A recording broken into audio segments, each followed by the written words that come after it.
Okay, I think we're streaming. Hello, hello, everyone. Good evening. Welcome to Emergency Hedge, the channel where Jessica teaches me Netrunner, And Dave teaches me Arkham Horror. And and what Arkham will we be horroring tonight, Dave? we will be horroring at the first scenario of the Edge of the Earth campaign, Ice and Death Part 1. And Ooh. confusingly, I just had to type in the stream name. Confusingly, it's Part 2 of Part 1, because last week we were horrified at all the ice and death, and now it's Two Eyes, Two Death, Arkham Horror, second stream, something.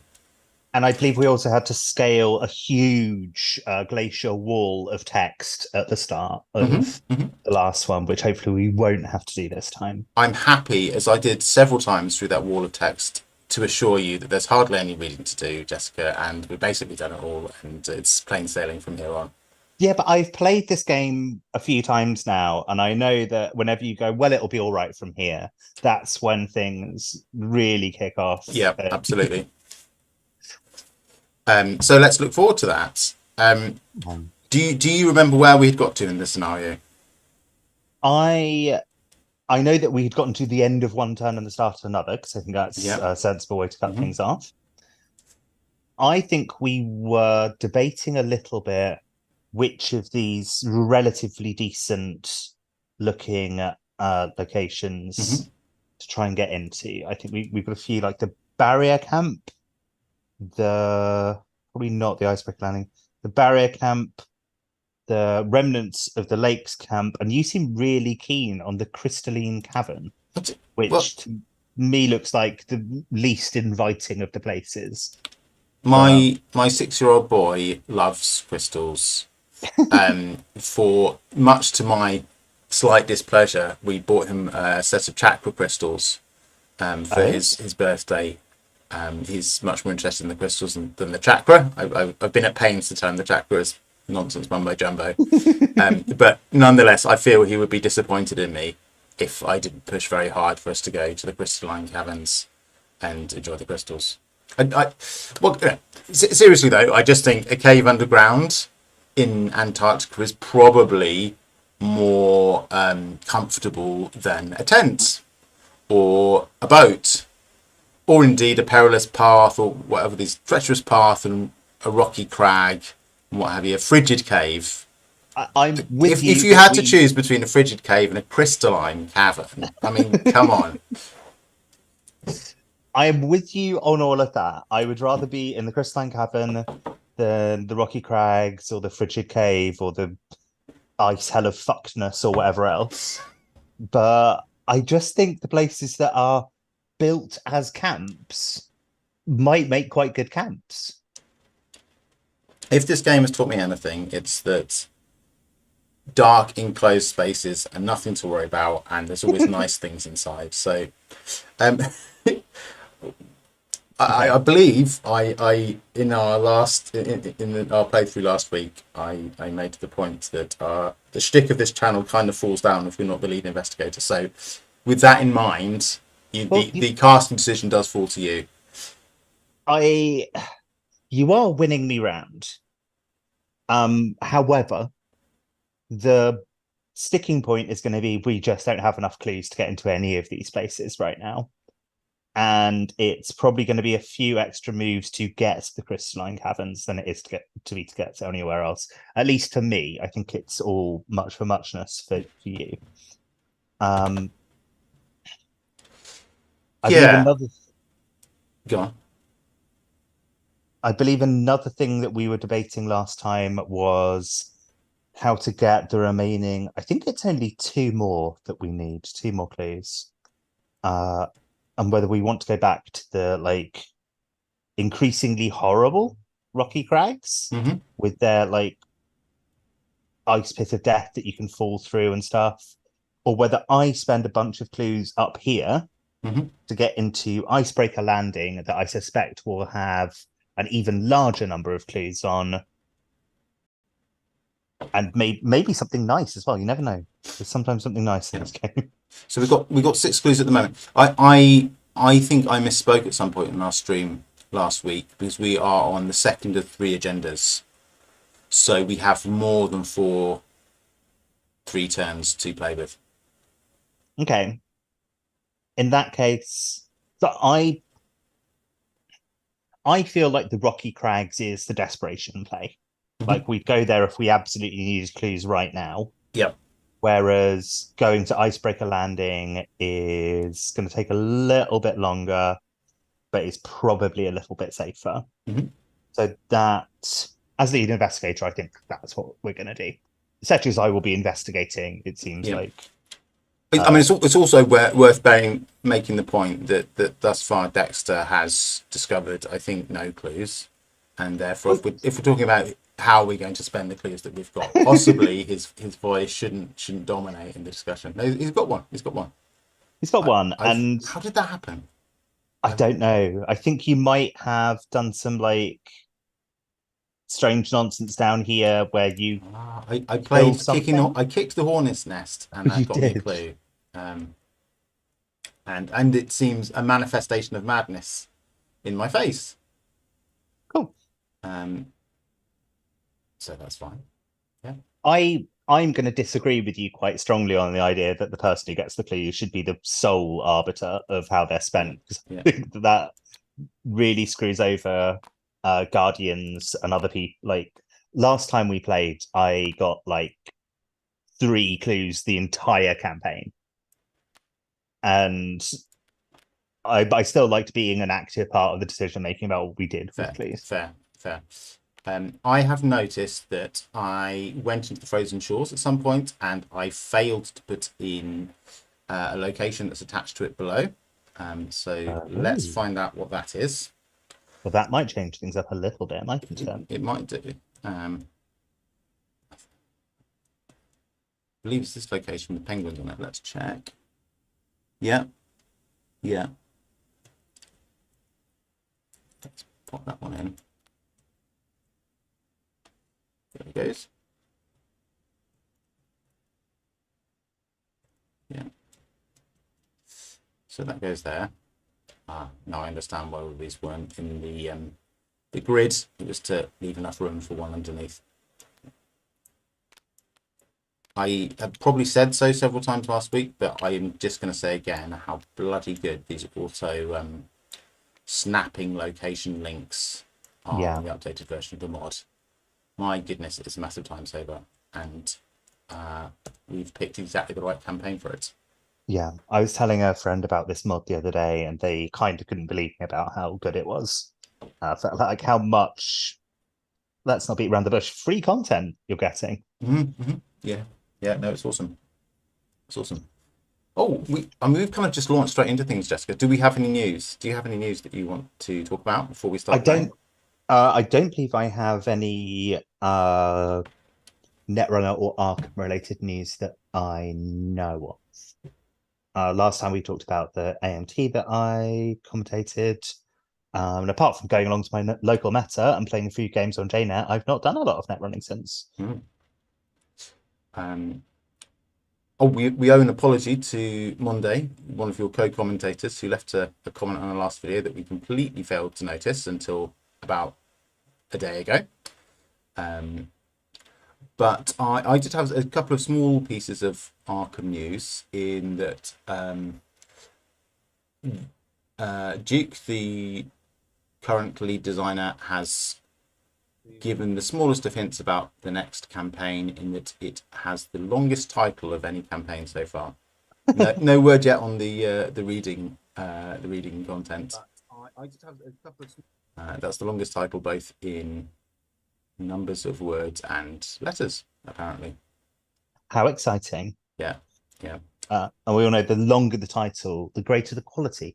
I believe so. A small piece of personal news that you don't know. I have just signed up to do a bit of work putting rulings from FFG onto ArkhamDB. You might have noticed on some of the card pages they have like Q's and A's to clarify things about the cards. Frank, who is a massive legend, has been doing that since 2017. was quite keen for other people to step up. So me and a couple of other people have volunteered. I haven't done any yet, but I'm quite excited about that. Rightfully so. That is very exciting. Yeah, yeah. I hope it will make me better at understanding the rules. Failing that, I hope it's a useful thing for other people. And I figured it was a nice thing to give back. Yeah, absolutely. I found with the sort of card gaming communities I'm in, you get to a certain point where you're like, I've gotten so much joy out of this game. I do just want to give something back. Yeah, yeah. Okay, with that Yeah. out of the way, should we plunge in to the Yeah, snow? and I think we're starting with Mythos phase as well. I wish we didn't have to, but I believe we do have to. Yeah. Do you have any memory of what this I don't know, this manifestation of madness, I assume, must somehow have got exhausted, not attacked me, and then re-engaged me at in the upkeep phase. I mean, we do technically have a video of this, but it would be an inopportune moment to Yeah, go I back and don't. look at that. I think it's probably bad content for us to look back over our old content to check Totally. whether we were misplaying. Particularly if we were misplaying and then we both go, should we try and undo this? We shouldn't try and undo Yeah. this. It's in the past. It was a week ago. I'm sure there will be other monsters to attack me along very soon. So let's do the Mythos phase instead. Yeah. Okay. 14 of 7. Cool. And I will encounter a card. The card I've encountered is a polar vortex, which attaches to my location. And it says that when I end my turn at the attached location, each card you control with health, including your investigator, takes 1 direct damage. And at the end of the round, I discard it. Luckily, I'm not planning on sticking around here at all. So that does nothing. Great. I am going to draw Kindred Mist. As with, I think it's pretty much every card in the encounter deck attached to the nearest location without a copy attached. When one or more cards from the Tekilili deck would be shuffled into your deck while you are at attached location, draw them instead, place them on the bottom of your deck instead of the bottom of the Tekilili deck. Discard Kindred Mist at the end of this round. Okay, I'm not planning on drawing any cards from this Tekilili deck. So we'll see how that goes. So obviously a side quest for this run through of Edge of the Earth is me being able to say Tekilili at speed without fluffing it up. Let's see how we get on.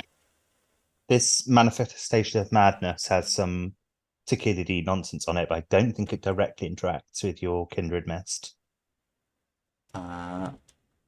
It would do if it, yeah, if it attacks me, then that would happen. I would draw them instead. So they would basically get 2 goes at me. And there would be 2 cards.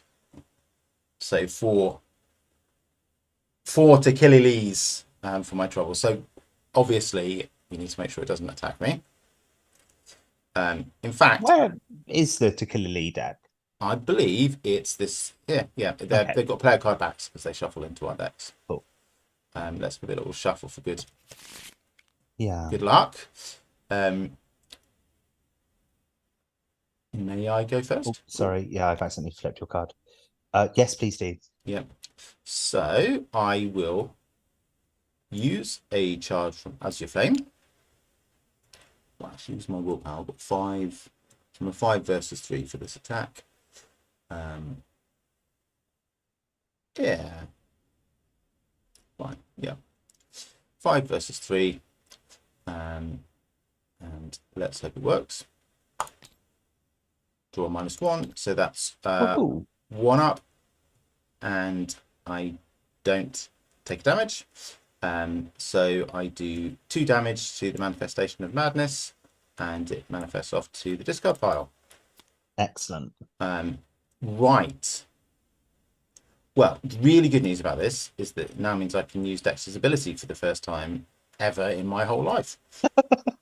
So I will discard Azure Flame, and excitingly, I will put into play Occult Scraps. Oh, Ooh. oh, Jessica. Oh man, I misplayed that because Occult Scraps should have made me -2 willpower. I think that was so recent that I probably should just retcon the Yeah, I start of think my you probably turn. should. Yeah.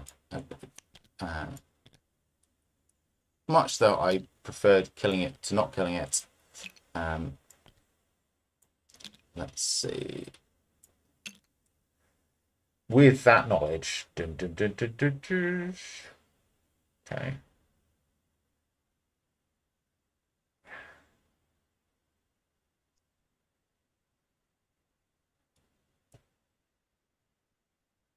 Yeah.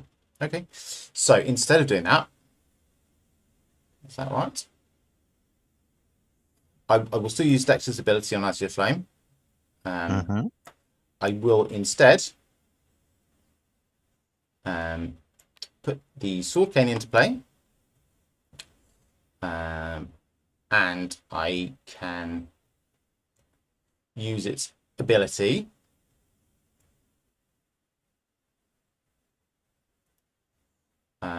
so I use a fight, and I'm 3 versus 3, but I will play, commit overpower to it. To make it a 5 versus 3. 5 versus 3, and I've also got showmanship, which is +2.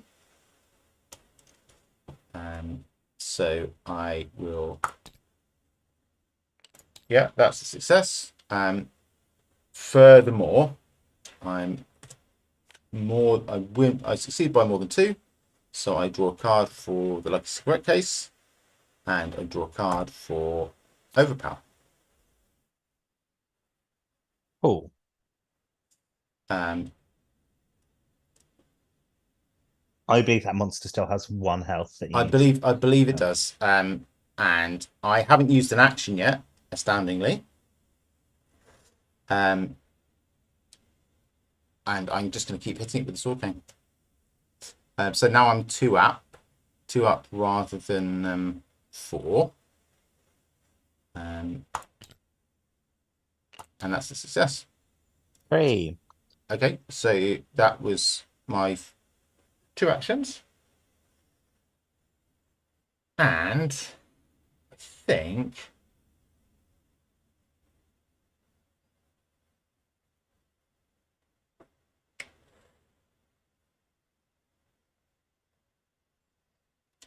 I'll play Molly Maxwell for my 3rd action. Cool. Tell us about what Molly Maxwell does. She is an ally, and she's got quite a cheeky look about her. She's Dexter's magician's assistant. I can exhaust her and deal her 1 horror.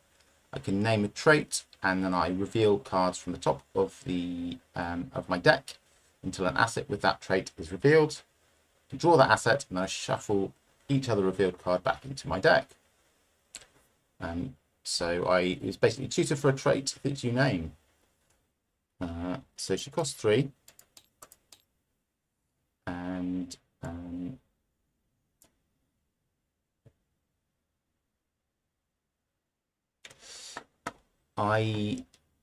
that was my 3rd action. I will 2, 3, 4, 5, 6.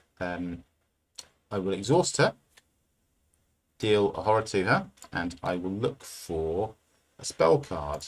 I won't actually do the discarding because it's a pain in TTS, but I will sequentially look through the cards and see if I find a spell. So 1, 2, 3, excellent. That's what I hoped. The 3rd card is a spell. It's Clairvoyance, which I add to my hand. Face the front, please, look 1. And that's my turn. Was that your 3rd action? I thought it was only your second action. You're absolutely right, because my first attack with the sword cane was Using Dexter special ability. using Dexter's special ability. I will, for my third action, I'll play Occult Scraps.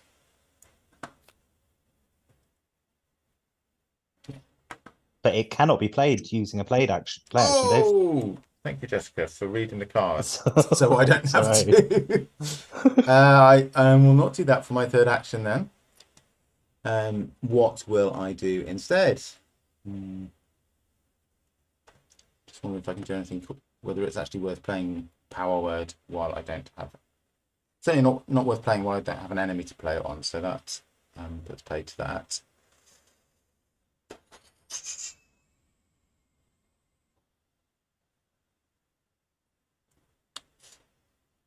See, the trouble is, I kind of want... Do I want to be in this location? Okay, it's now at 4 Shroud. So if I use Clairvoyance, I will be testing it 5 versus 4. Unless there's some other shenanigans, which there might be. If I've understood how Dexter works, I can see a pretty cool thing you could do. Please tell me. I think you could sleight of hand the occult scraps into play, and then use Dexter's ability to instead put your clairvoyance on the table, paying one less. I have used Dexter's ability already this turn to put the sword cane into play. Cool. Well, that's one to think about for next time then. Yeah. I am actually probably going to hang on to Sleight of Hand, because Sleight of Hand plus 45 Thompson means I can spend 1 resource and a fast action to get a massive fuck off gun into my hands and start shooting things with abandon. Should the mood take me, which it may well. I don't deal well with the cold.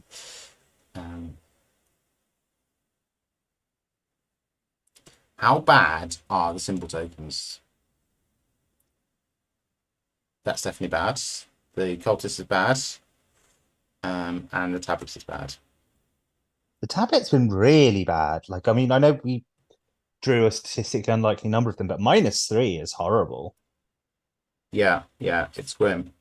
There is actually a button. I'm not going to detain this. There is a button somewhere on this mod to show you how often you've been drawing certain tokens, if I'm not mistaken.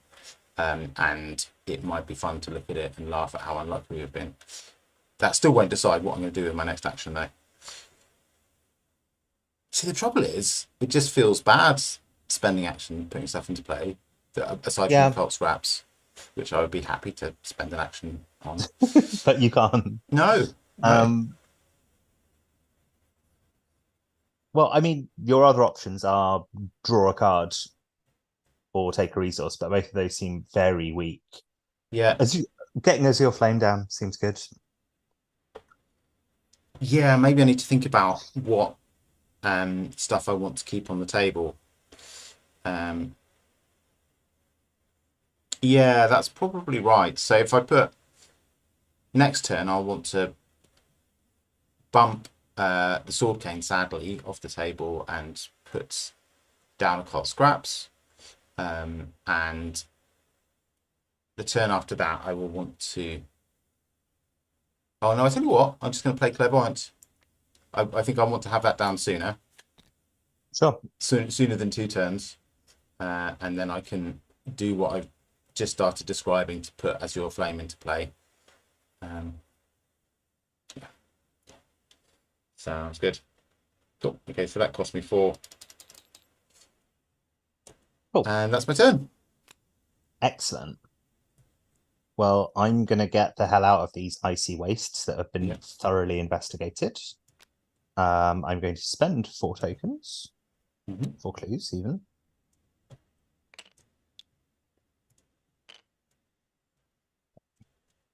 Will it do the thing? It's done the thing.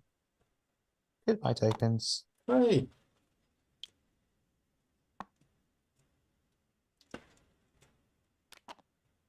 Oh. That is not what I was expecting to happen. Oh, really? What were you expecting to happen? I was expecting there to be more than four clues on this Ah, icebreaker landing. I was expecting to make a profit, and ah. I am not making a profit, which sucks real hard because it kind of implies I am going to have to go back to the Rocky Crags, which I really don't want to have to do. But it's the worst of both worlds. This, Yeah. I mean, I think the game hates us, as you've observed already, and part of the way yeah, that it hates us is that we have to go back to the bad places to advance. Um, yeah, yeah, I mean, I guess we are stumbling around in an icy wasteland, and moving is very hard, and getting anywhere is very, very hard, and doing anything is very hard. Um, and that's what this scenario is all about. On the plus side, we you can if one of us can test pass a 4 intellect test, we can get small radio or take a frost token out of the chaos bag. yeah. I'd quite like to have a small radio. Me too. Me too. I used to have a really good one that I kept in my pocket. I loved it. Um, Also, here's an interesting rules tidbit for you. Max 1 success per campaign. Limits like these, unless it says group limit, apply per investigator. Interesting. So if we both pass this parlay test, we can remove 1 frost token from the chaos bag, and we can get a radio. Cool.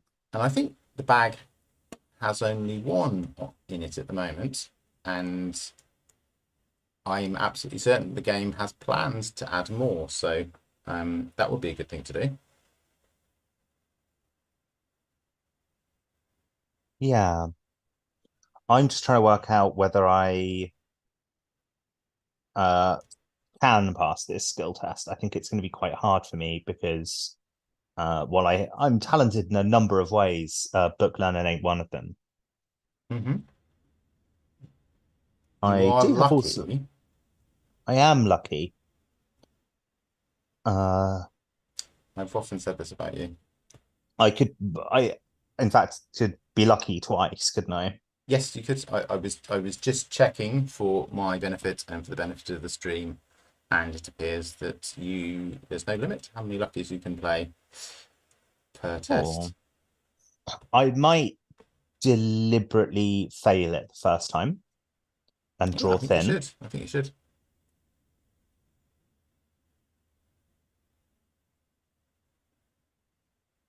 Hang on.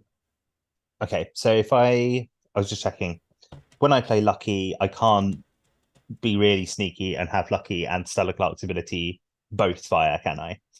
Uh if it's when you would fail a skill test, so the failure doesn't happen and give me my action back, and then I'm like, but actually I'm really lucky. So I get like I No. don't get to double dip, So do I? if you look at Stella's cards, the reaction ability is after you fail a skill test. Yeah, So lucky um, happens at the point in skill tests where you look at whether you've succeeded or failed, and you play it, and it changes the maths of that, and you recalculate, and then you pass. And yeah, there's no opportunity to trigger Stella's ability.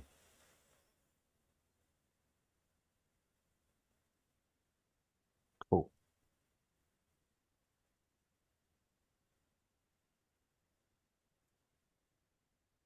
Okay, I don't think I'm going to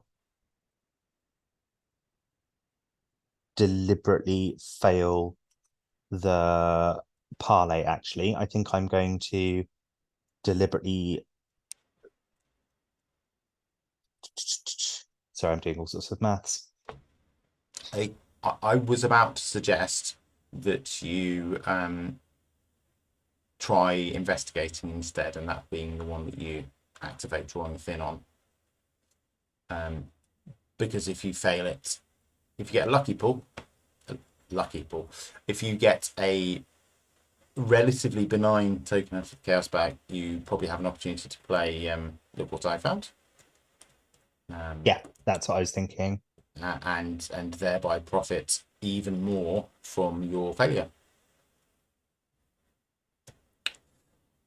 Jessica, I would note that the old keyring should have been discarded when it has no keys on it.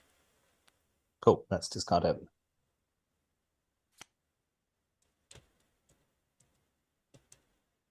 That is a shame. I think I had some.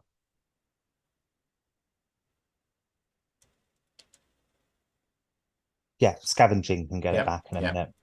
minute. It's actually really good, not a shame. Yeah, You were hoping to throw it at something yeah, or probably. someone. Yeah, yeah. But it automatically gets discarded, doesn't it? Yeah. Right. Enough faffing around. I'm going to investigate. I'm going to do drawing thin. So I'm a 2 versus 4. So we kind of want to see like a 0 or a 1. And then I could do a look what I found. Yep.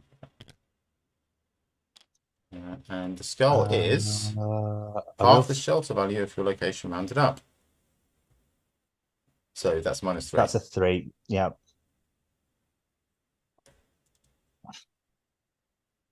Hang on there. Oh, it's my, yeah, all right. I thought for a wonderful moment I thought it just said X.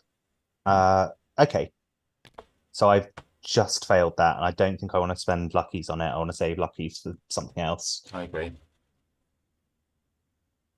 But I'll exhaust the rabbit's foot, and I'll do all the cool things I get to do.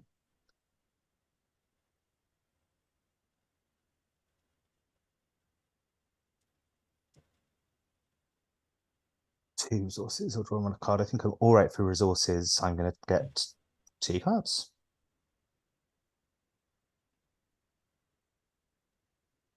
She said, I'm going to get 2 cards. Come on, TTS. Don't be silly. What's it doing? I'm pressing T to draw 2 cards, and it is not drawing me 2 cards. Well, it's very disobliging of it. It is. Like, I can do it the long-winded way. Uh-oh. What have I drawn? Treachery, called by the mists. Revelation, put called by the mists to play in your threat area. After you initiate, oh shit. After you initiate a skill test with a difficulty of 4 or higher, take 1 damage. And I can spend 2 actions. I'd rather.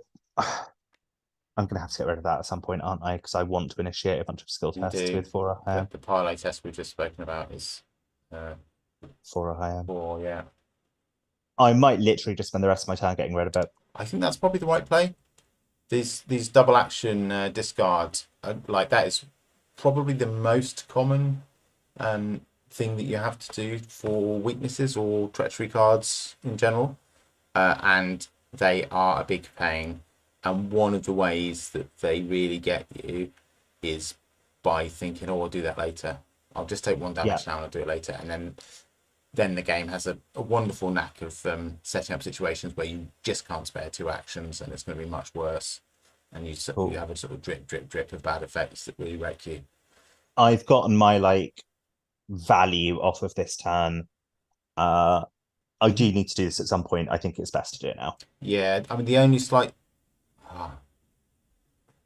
I was going to say the only slight disadvantage of that is that you'll have to discard 1 or 2 cards at the in the upkeep phase.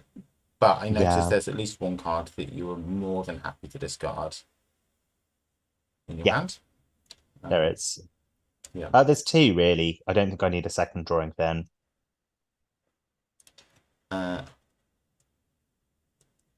No, maybe you don't need it, but would it be disgustingly game breaking and really good?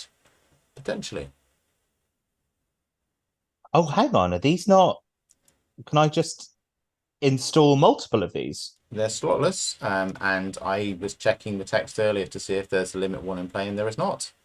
Oh my gosh! I just assumed that there must be a limit 1 in play. That's that might have been a sensible design decision, but that doesn't seem to to be the case. Yeah. I'm gonna want to really try and trigger scavenging next turn before I um shuffle my discard into my deck. Okay, Ah, yes. that was my turn. Okay, cool. There are no enemies on the board, happily. So upkeep. Upkeep phase. That's a very welcome card for me. And I've got 1, 2, 3, 4, 5, 6, 7 hands.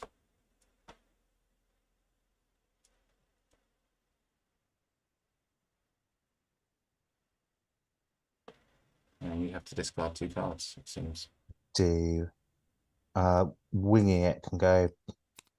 Yeah. And I think maybe active desperation. Yeah.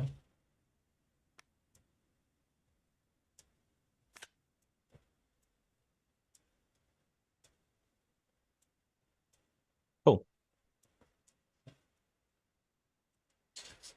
Okay. Mythos phase. 5 of 7. It's coming. Agenda flip is coming. Oh, Hello, what are you? Oh, you're horrible. Glacial Phantasm. Forced at the end of the enemy phase, if the Glacial Phantasm is ready, move it once towards the location with the most investigators. In player order, each investigator's investigating the Glacial Phantasm's location or a connected location shuffles the top card of the Takuli Lee deck into their deck without looking at it. Each investigator who cannot takes 1 horror. Ah. Boo. well, that's nasty. Hey, Ancient Evils. I feel like I already feel the stream needs some sort of klaxon, some ghastly mocking klaxon to ring when we draw Ancient Evils. 6 Doom of 7. Yikes.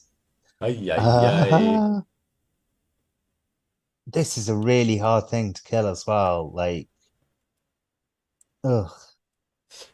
It's hard to kill.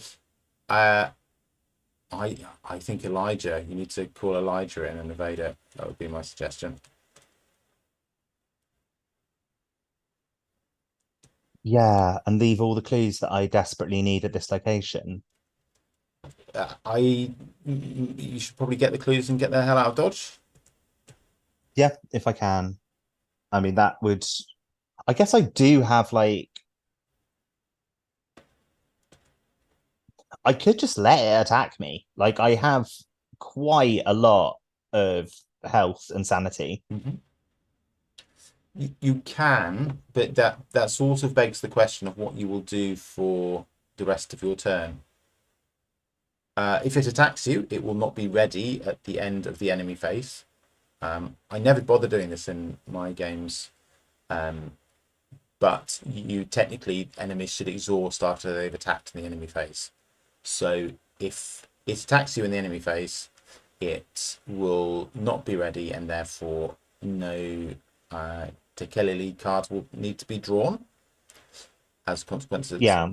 But that you would either have to take a lot of attacks of opportunity or do very little. Yeah. I can come soon and kill it, I think, without too much bother. What is it? It's a 4/4/2. Yeah. You are 1, 2, 3 moves away from where I am. I absolutely can come and kill it this turn. Cool. At best, I could come to your location and engage it in the upkeep phase.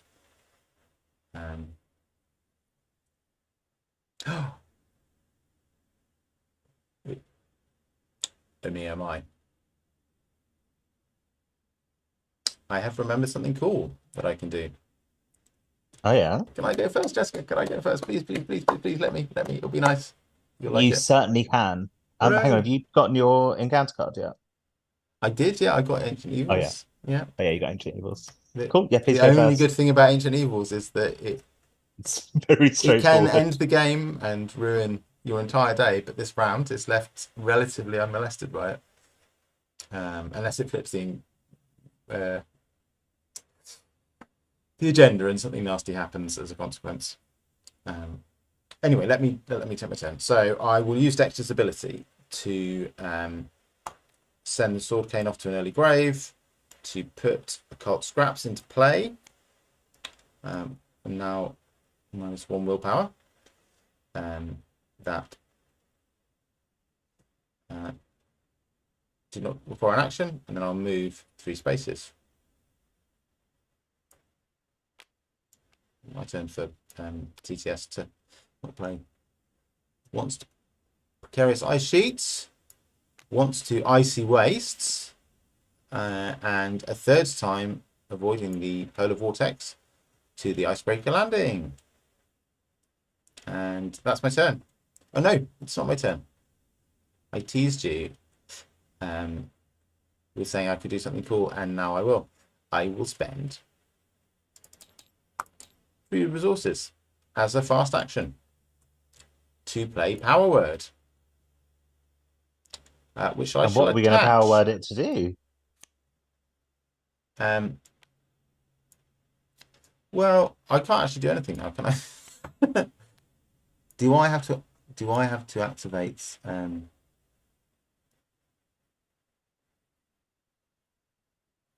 This is a It really good. says if attached enemy is at your location, which suggests that I could do it.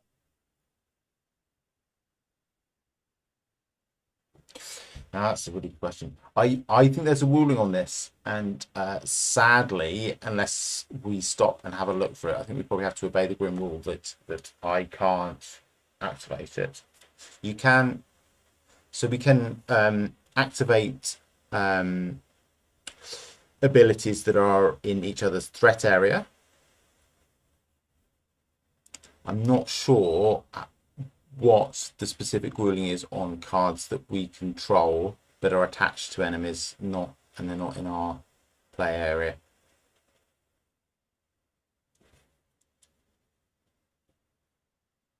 I don't know either. Obviously, I don't know. So I just look it up. Yeah, go for it. Yeah, why not? So I'd love to tell this thing to fuck off It would give us or so much cower. pleasure. I think it's worth delaying for a moment or two to see what happens. So this is exactly the kind of thing that I will be posting up, hopefully, on OpenDB. Because people will have questions like this about cards like this.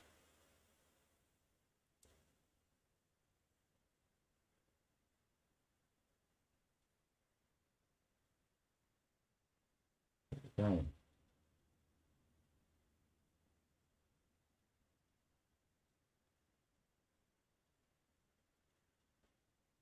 Wow, there's like a lot of questions about Power Word, and none of them are can other people activate it. Okay, let's leave that there. I'm afraid that we should play that you can't activate it, sadly. I will make Okay, inquiries because sure. if that's not on the questions for the card page, it's probably because there's actually a clear piece of extant rules that say you can't. Yeah, that sounds plausible. Mm.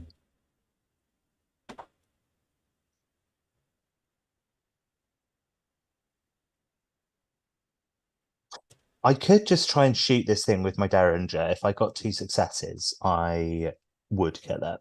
Yeah. That would be a bit of a waste of your power word, but also like I probably deserve it for not having factored in the fact that I needed a 4th action to actually do anything with it. I was so excited that I could play it as a fast action. I was like, oh, look at this. But yeah, it's not quite what I thought.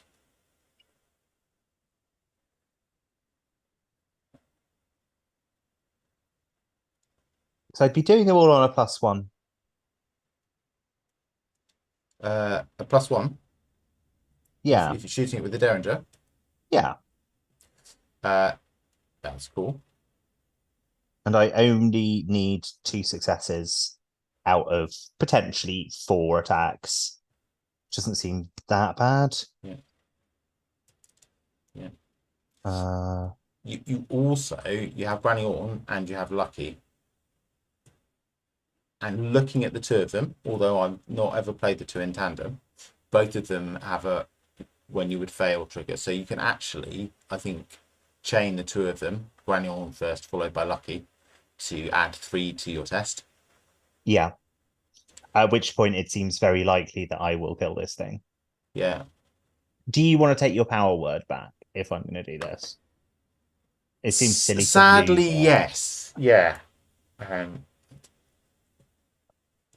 um, Probably wasn't the greatest move for me to come over here, but I now that I'm here, I probably can at least get the clues off here.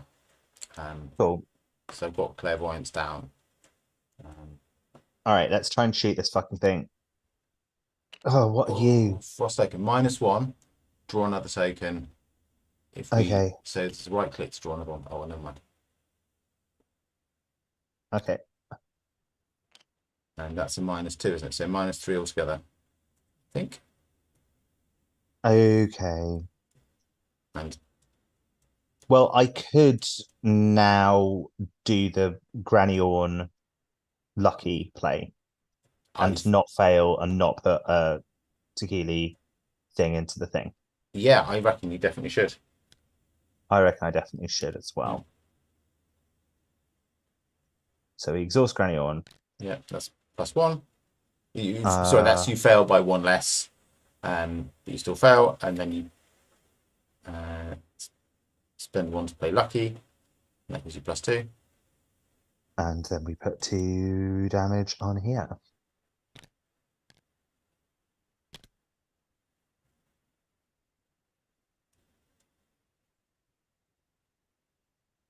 Okay. Let's do that again. Oh, fuck off, tablet. I really don't like you. God damn it. Um, okay, I could play the other lucky and not have to discard the rest of my deck. Would the lucky be enough for you to? Well, I was at 5 versus 4. Oh, No, yes. So the other it lucky would be wouldn't. 4 versus 4. Yeah, it would, wouldn't it? Yeah. Oh, it hurts to do it, but I think I will. Yep. Yeah. It does hurt to do it, but I would note that you have a copy of Resourceful in your hand, and Yes, that's it's very never bad true. to play Resourceful and get a lucky back.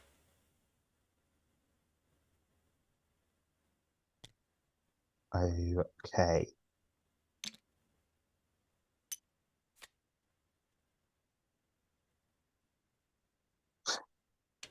Did that? God, I love this mod. Did you notice that it automatically discarded the 2 damage tokens, like threw the damage tokens in the bin when you did that? Yeah, I did notice. It didn't used to do that in the version we were using before. Um, just going to repeat ourselves saying how damn good the thing is, but it is very good.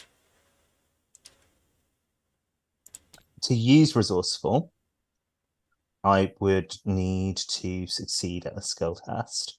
Yes. So I'm not entire. I might not get to trigger my cool thing this turn, which is a shame. Which cool thing was that? My core ability of failing a Ah, skill test. I could just fail one now if well, I think you should try the parlay action. and just If fail it, was there any, or you could, I suppose it's a bit dicey, isn't it?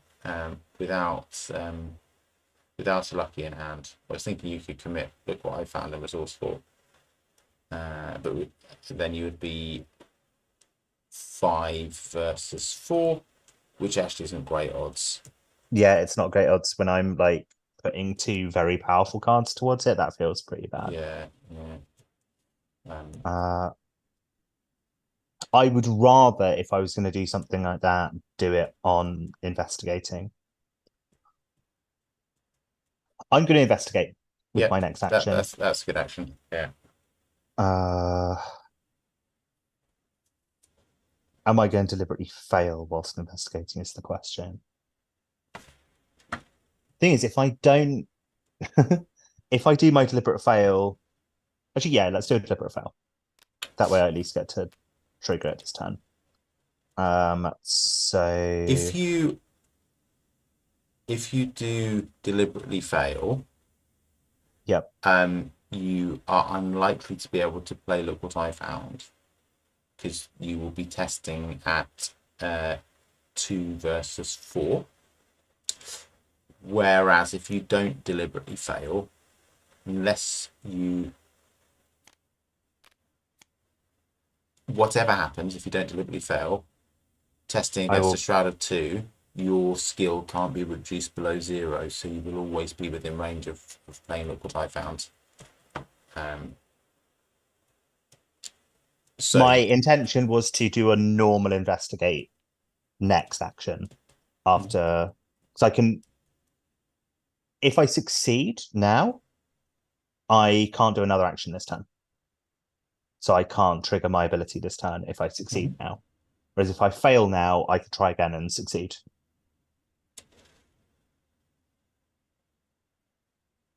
okay. I will leave it up to you. I'll leave it up to you. I think that's. I would probably take the odds of just testing without, but you've always been much better at maths than me, so I don't really know what the odds are. It's just a hunch. Yeah, I can see your point. Actually, because I've basically drawn through my entire deck. Actually, triggering all of these isn't that great. Okay, fine. Investigating 2 versus 2. Well, hey. Oh no, that's not what we wanted to happen. Oh Damn. no. Damn. Damn. Succeeded at a test. Yeah, like really though, because I only get one clue for that. That's not what I wanted. And I didn't No. trigger any of the stuff that I wanted to trigger. Oh, I'm so sorry. I gave you advice that didn't work out. It's okay. I think the maths was correct. And like actually the bonuses for failure with 2 cards left in the deck aren't amazing.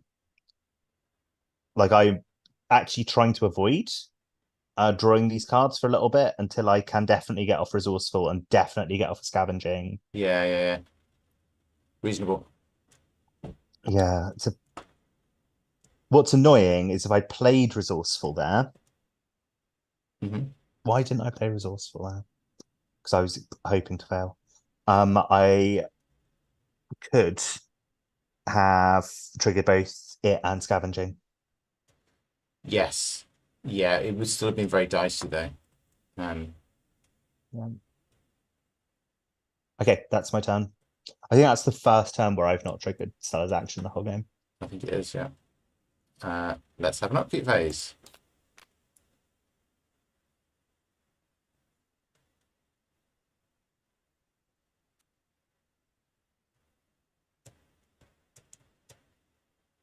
That's a nice thing to have. Mm. It's a very nice thing to have.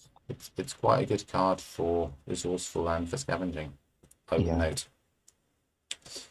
But before that happens, we have the Mythos phase. Are we advancing? We are, yeah.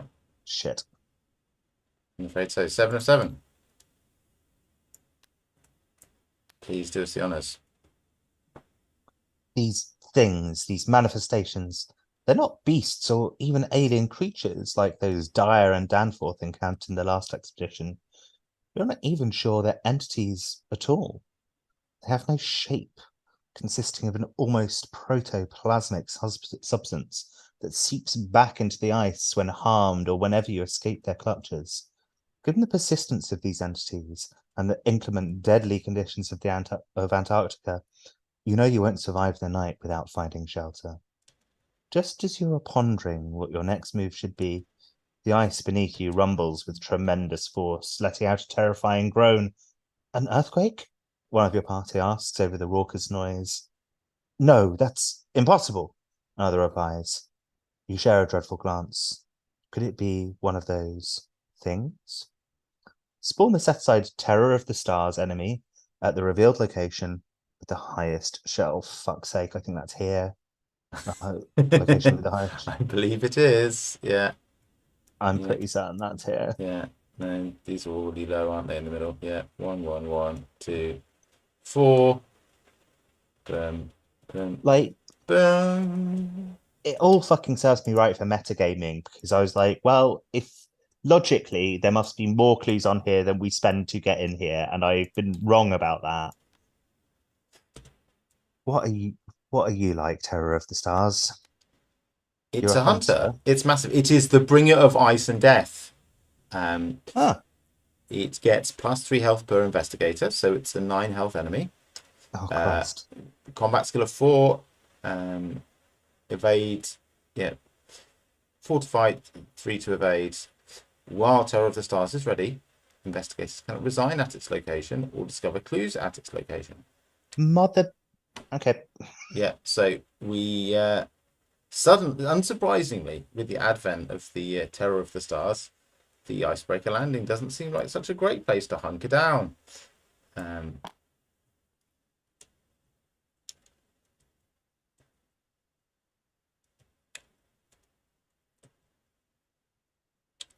Okay.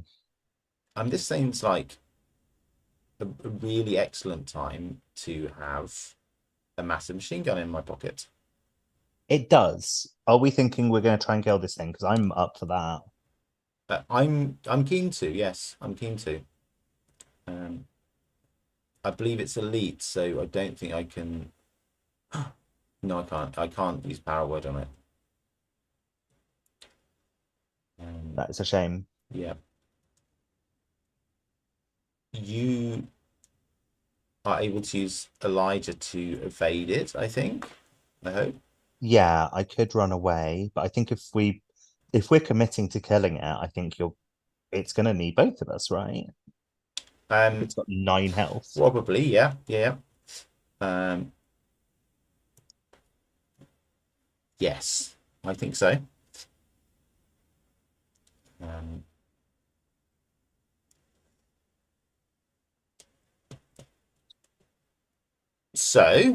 Who? Oh, we're getting ahead of ourselves, Jessica, because we've both been so aghast at the flip side of this agenda. We haven't read the remaining agenda 3A. Cool. The sun hangs low in the sky, but never sets. Your party is exhausted from the long, arduous day. Though the sky is never plunged into the dark of night, you know it's only a matter of time before you're forced to make camp. Forced. After an location is entered by investigating the first time, do the thing that makes you be able to see other locations. Cool, that's reasonable. And we also need to draw encounter cards. Yes, we do. Please not.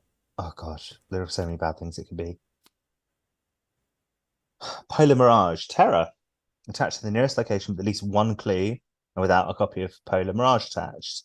Forced. After you discover or take control of one or more clues at the attached location, discard each what? Discard each non-weakness card in your hand.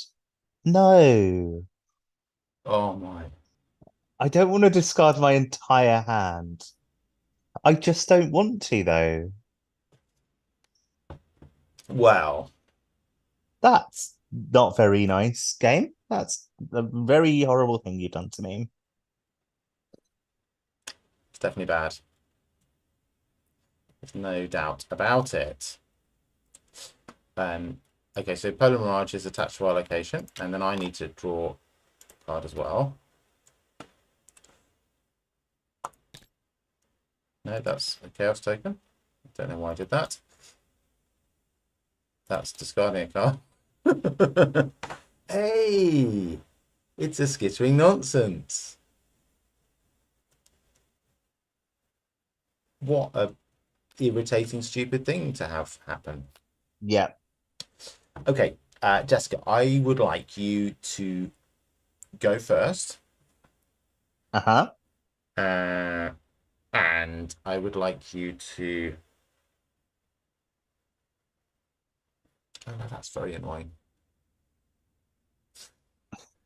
I just had two more resources to my name. I'd be happier than if I had none. I'd like you to go first and to try and evade the terror from the stars, please. I can probably see my way to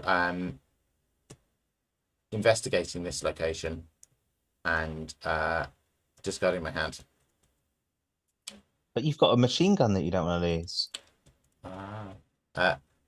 Well, you know how last turn I had a really clever plan about playing Power Word and us laughing all the way to evading an enemy. This turn, Yeah. I have a really clever plan that's definitely going to work this time about me discarding my entire hand and still getting a machine gun back at the end of it. Cool. I'm excited. I'm excited for Yeah, this. you should be. Okay.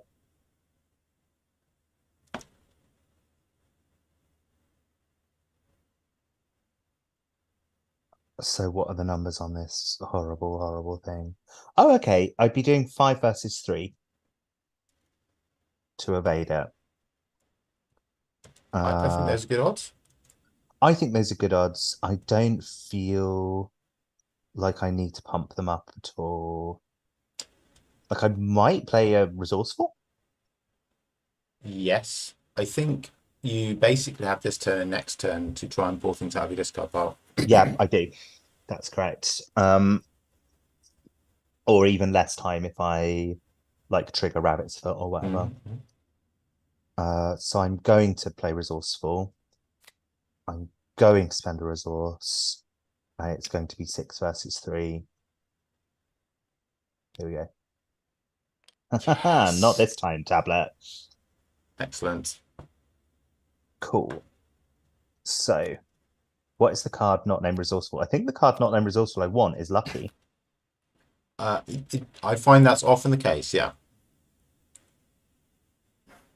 Definitely, it's not Mob Enforcer.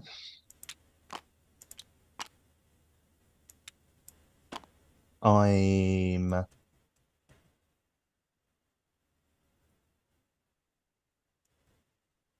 yeah, it's lucky.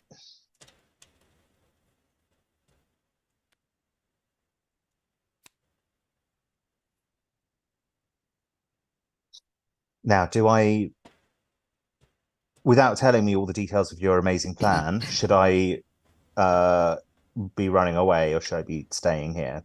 If you're able to do something about the skittering nonsense, my plan might be cooler. Hey. But we do, I mean, we do both need to wail on the terror to the stars, so my plan for the skittering nonsense is that I would be shooting it instead of the terror from the stars, but it might be sensible for me to be using most of my actions on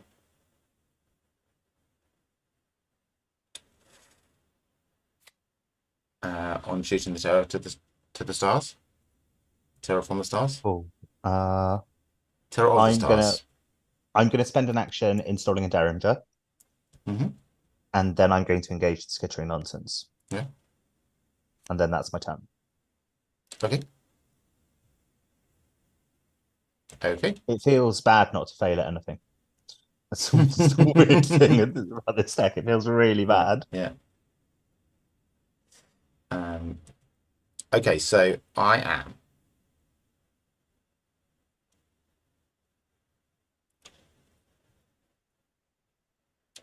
going to, for one resource, play Sleight of Hand,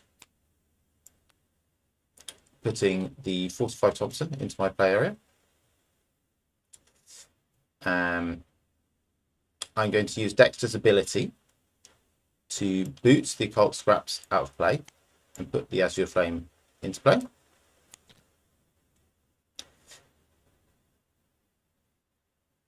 I am going to spend one action to play Faustin Bargain. Now, do you like resources, Jessica? Do you need any, or are you okay? I love them. I don't need any at all. I'm on 6 and you're Okay, on 0. I think that you should absolutely take as many as you want. okay. I will take 5 resources, and then let's. I've even got an emergency cache in hand, so I don't feel like I'm doing too badly. Okay, I think I just added a curse token to the bag to pay for my Faustian Bargain. Okay, so that's action number 1. And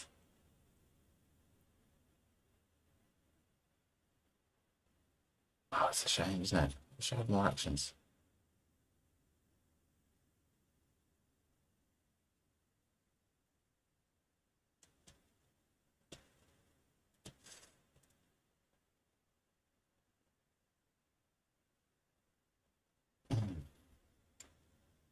The question is, do we want to spend 3 of these resources trying to preserve this power word, or just throw caution to the wind? I think we probably need to kill the terror from the stars, don't we? How would we preserve the power word? By playing it onto the skittering nonsense. I think that we'll take care of the skittering nonsense I pretty think we'll fine do it anyway. Yeah. Okay. without wasting 3 resources in Yeah. action to like keep one card. It's a nice card. It's a I good don't card. think it's the right situation It's for it. great. It's a great card. Okay, so I will spend 1 ammo from the 45 Thompson to attack the Terror from the Stars. So it's at a 4. I have 3 combat. I get +2 from the 45 Thompson. I get another +2 from Showmanship because 45 Thompson entered play this turn. So that is a 7 versus 4. Yeah. I succeed despite having pulled a frost A token. frost token, yeah. I do 2 damage to the Terror from the Stars.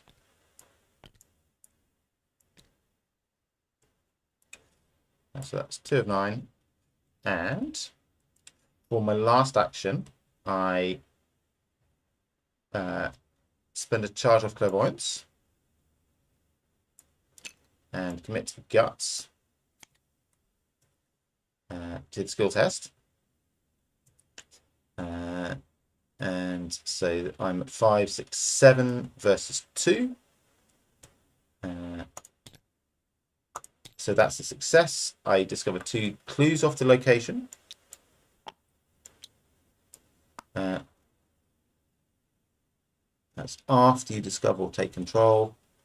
And this is if. Okay, so I do have to draw a card for guts for that triggers, which is a shame, and it's non-optional. So that is a shame. Yeah, that is a shame. But nonetheless, them's the breaks. I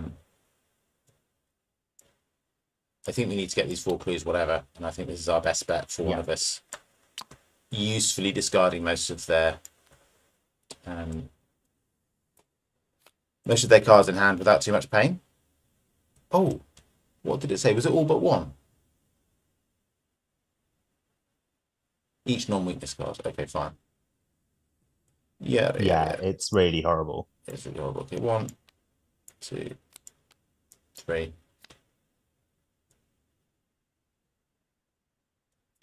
And I think that's my turn, wasn't it? I think that was your turn. I Faustian Bargain, shoot, investigate. Great. Oh, I bet. What did I just pull? What did I just pull from the chaos bag? Do you remember? You definitely succeeded by 2 or more. Yeah, I think I did, and that is an after. So I am sure as hell drawing one of these cards. Cool. And then at the end of my turn, the 45 Thompson comes back into my hand.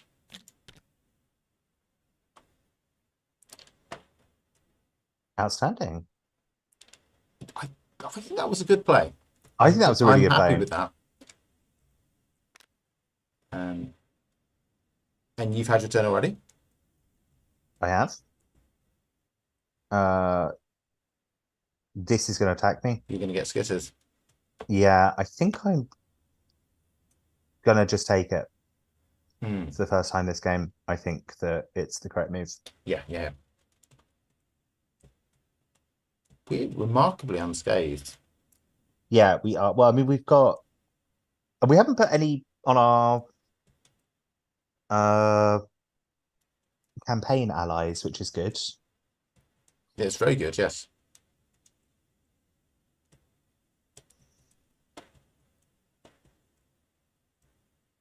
Should we have an upkeep phase? I think it's time. Yes.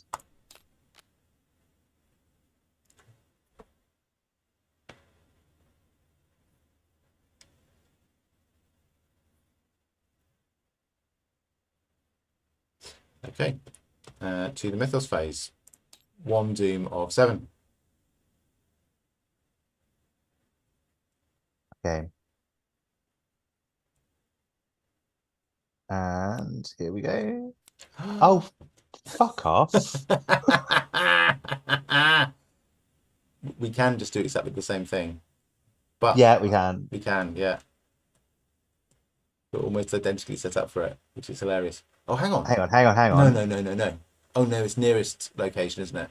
I thought it was the location with the most clues. We could. Yeah. Oh, it's a bad Motherfucker. card. It's a really horrible card to get 2 of in a row. Oh. Oh, that's also a bad card.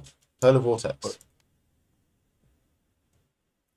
So, and the Terror of the Stars obviously has Readied. Reddit, yeah.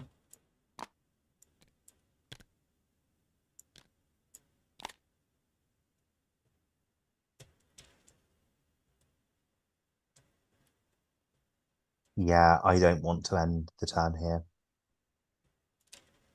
I can if I need to, but it's well, no Cookie can take like Cookie can take up to 5, can't yeah Queen? he can take it up to 5. It won't Uh, seriously disadvantage him to, but obviously it's bad. I'd lose Granny Orn, which like wouldn't be the end of the world, to be honest. No, I think she'll get good in later scenarios, but she's been a little bit. She's just been soak, with that one exception of like when she won me something with yeah. Lucky. Ever Uh, since we've done that, I've been fretting that I gave you bad rules advice. But let's draw a veil over that. Yeah, I mean, once she's upgraded, she will boost your intellect, which would be great, and she can also stop you from losing yeah, by herself. yeah. Yeah.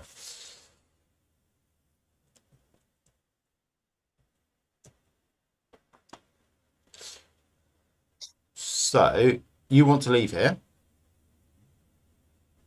How much damage can we? You also have a skittering nonsense.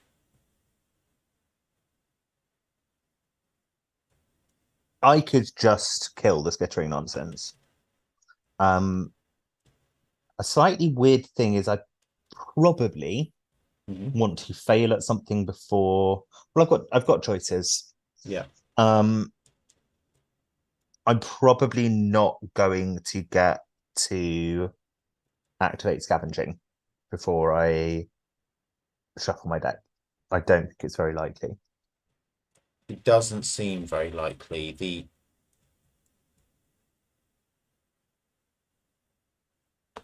Although, funnily enough, if I killed the skittering nonsense first, it would be one more turn in which to do so.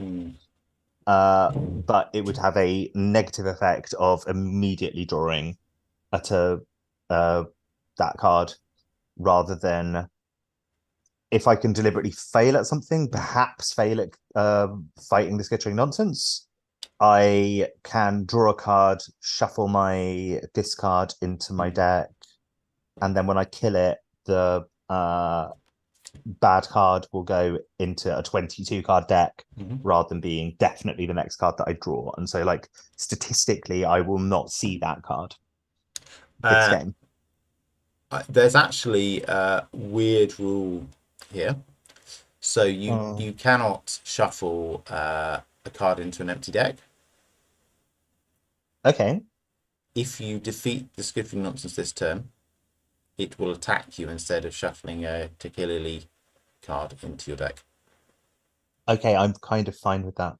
Yeah, it seems like the better option, doesn't it? It does. In that case, do I shoot it with this gun to save actions is the question. Probably. Why did I throw away that card that lets me throw my gun at stuff? That was one of the few things I wanted to do in this game, and I discarded the card that lets me do it. Right, never I'm not mind. sure why. I'm not sure why. There were better cards to discard. I think I was a bit overloaded in that moment. Like, I think Granny Orn, my spare Granny Orn would have been a better card to discard. Yeah, It's that happened tons and tons ago. I'm definitely not retconning it now. If there's any way you can put a 1 damage on the Terror from the Stars before you leave this location, it would be a good thing. There probably is. Right, I'm going to start by shooting this Skittering Nonsense, though. Yeah. Kapow. Oh, okay. Right, that's action 1. I'm going to start by shooting this Skittering Nonsense, though.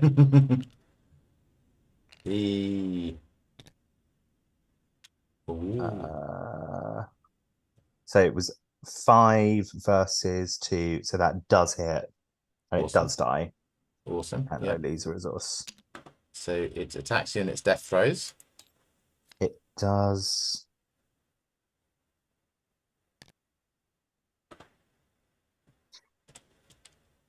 So that's action 2 of 4.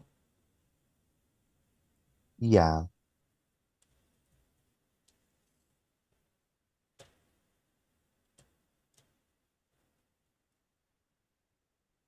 I'm thinking about things that I want to do. Think about whether I want to auto fail something first. And there are a number of options, things that I could auto fail this parlay and shuffle my discard into my deck, get 2 cards, and that seems like actually quite a reasonable thing to do. I thought you wanted to end your turn at this, not in this location.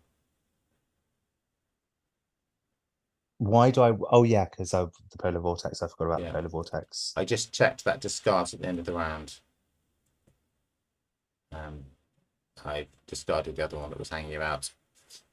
Well, I feel like it's Granny Orn's own fault for coming to the Arctic as a little old lady. You're going to have Elijah take a damage. Yeah, that doesn't feel good, does it?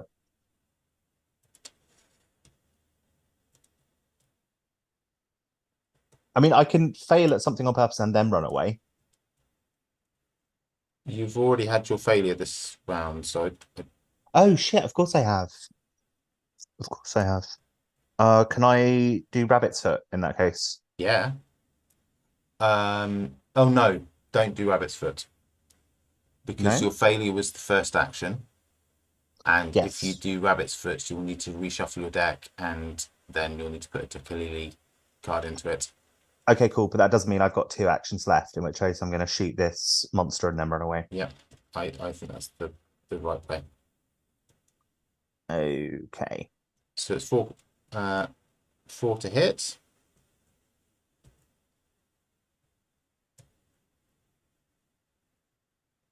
So it'd be a 5 versus 4. Can I buff that at all in a way that's sensible? I don't think I want to play neither rain nor snow, if that's okay. I think I want to save that for when if this skill test fails thing would be really important. Okay. Or for when I can activate Scavenging. Yeah. So we'll just hit 5 versus 4. Well, Oh. it would have failed anyway, wouldn't it? No, no, no. Because you've got lucky in hand. Yeah, I've got lucky in hand. Uh,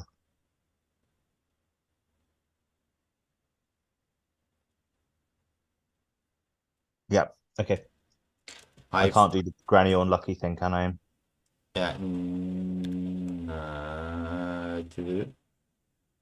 Would you like me to evade it with my last Elijah I thing? think Would you that should. help you? I think you should because that also if you try and leave without it being with it being ready, it will do an attack of opportunity on you.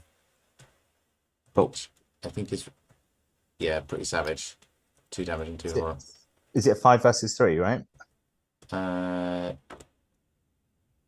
3 to evade it. Do I have anything that helps with evade? Again, nothing except for neither rain nor snow. Ugh. Okay. I failed to do that. You are lucky, Jessica. Don't I forget. am lucky. God damn, I'm so lucky. Cool. I will evade it.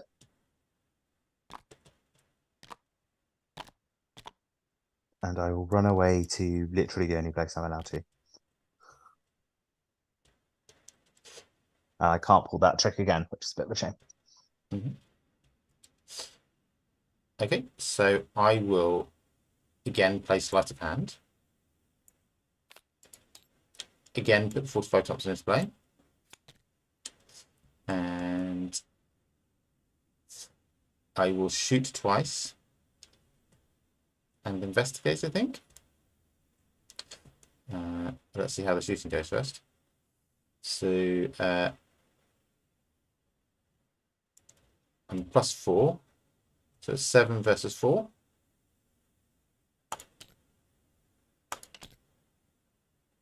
Okay, that is a failure, isn't it? Those cumulatively are -4. Skulls are Yeah, -3. they are. Yeah, okay. So that's 1 failure. Okay. And again.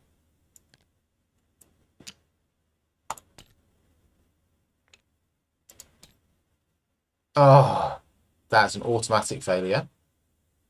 Oh my god. How many of those are in the bag now? I only thought there was 1, but I just managed to pull 2 of them out, so.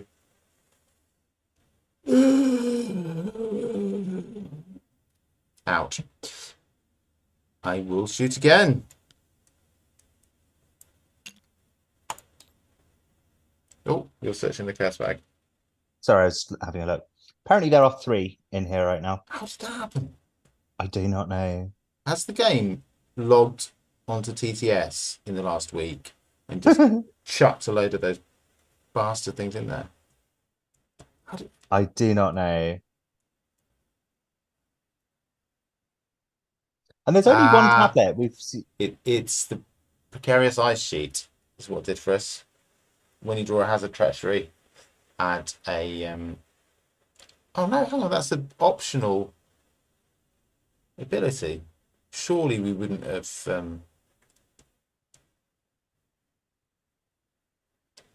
chosen to activate that twice, would we?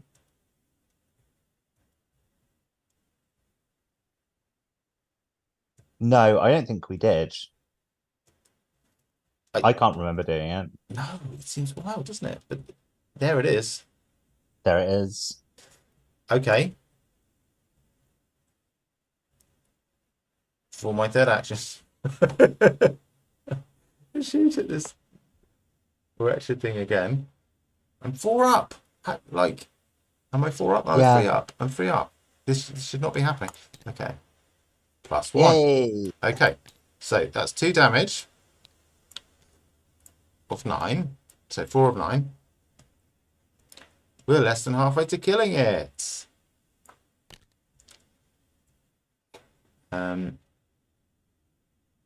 I do, I think, take a draw for my lucky cigarette case here. Yep. Okay. And that's the end of my turn. So the Thompson comes back into hand. That's a really nice like interaction because you're getting all the ammo back as well. I am getting all the ammo back here. Sleight of hand. Who knew? Absolutely banging card.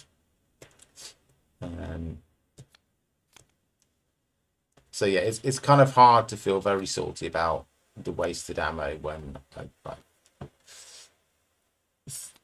somehow by dint of producing this machine gun from my enormous sleeves, I can just reload it when I shuffle them back in again. Yeah, it's very cool. A lot of people questioned the sanity of bringing a stage magician and a postwoman on this Arctic expedition, but they're really proving their worth. Absolutely, absolutely. In many ways, more than the seasoned Arctic explorers who've been relegated to the status of psychic. Yeah. Okay, should we, in the enemy phase, there are no enemies to attack us. Let's have an upkeep phase.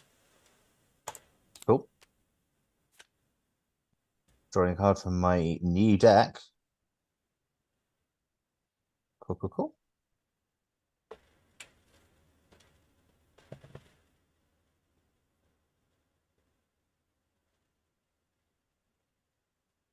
And then we're back to Mythos, right? We are indeed.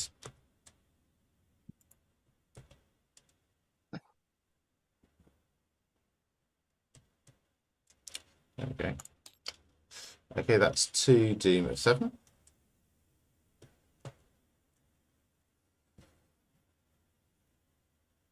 And it's your turn to draw an encounter card. It is. Ooh. Hello again. Hello, darkness, my old friend. Oh dear. Oh dear. Right, let's see what I draw. It's Ancient Evils. Oh my gosh. Right. 3 of 7. I think we need to have a little strategy conflab at the start of this turn. The Terror of the Stars is ready, of course. Okay, so how many turns have we got left? 4, right? We neglected to damage everything from the polar vortex. Yeah. So let's do that now. Because there's one thing we need in this moment is for our situation to get worse.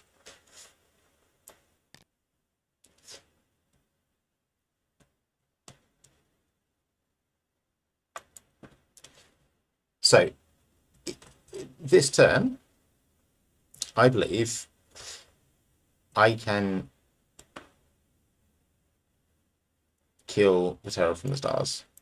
In fact, I would like to try. I kind of feel this has become a matter of honor now.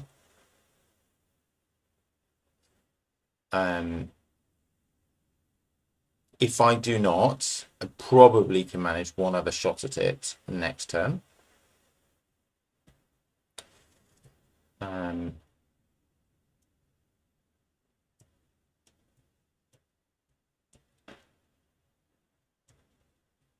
Yeah.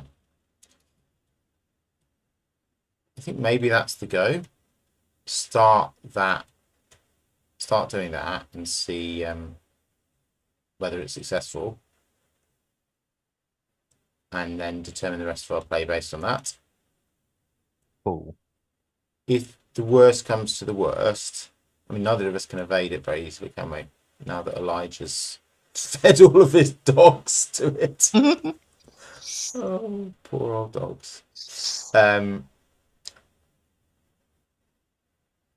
I can, yeah, if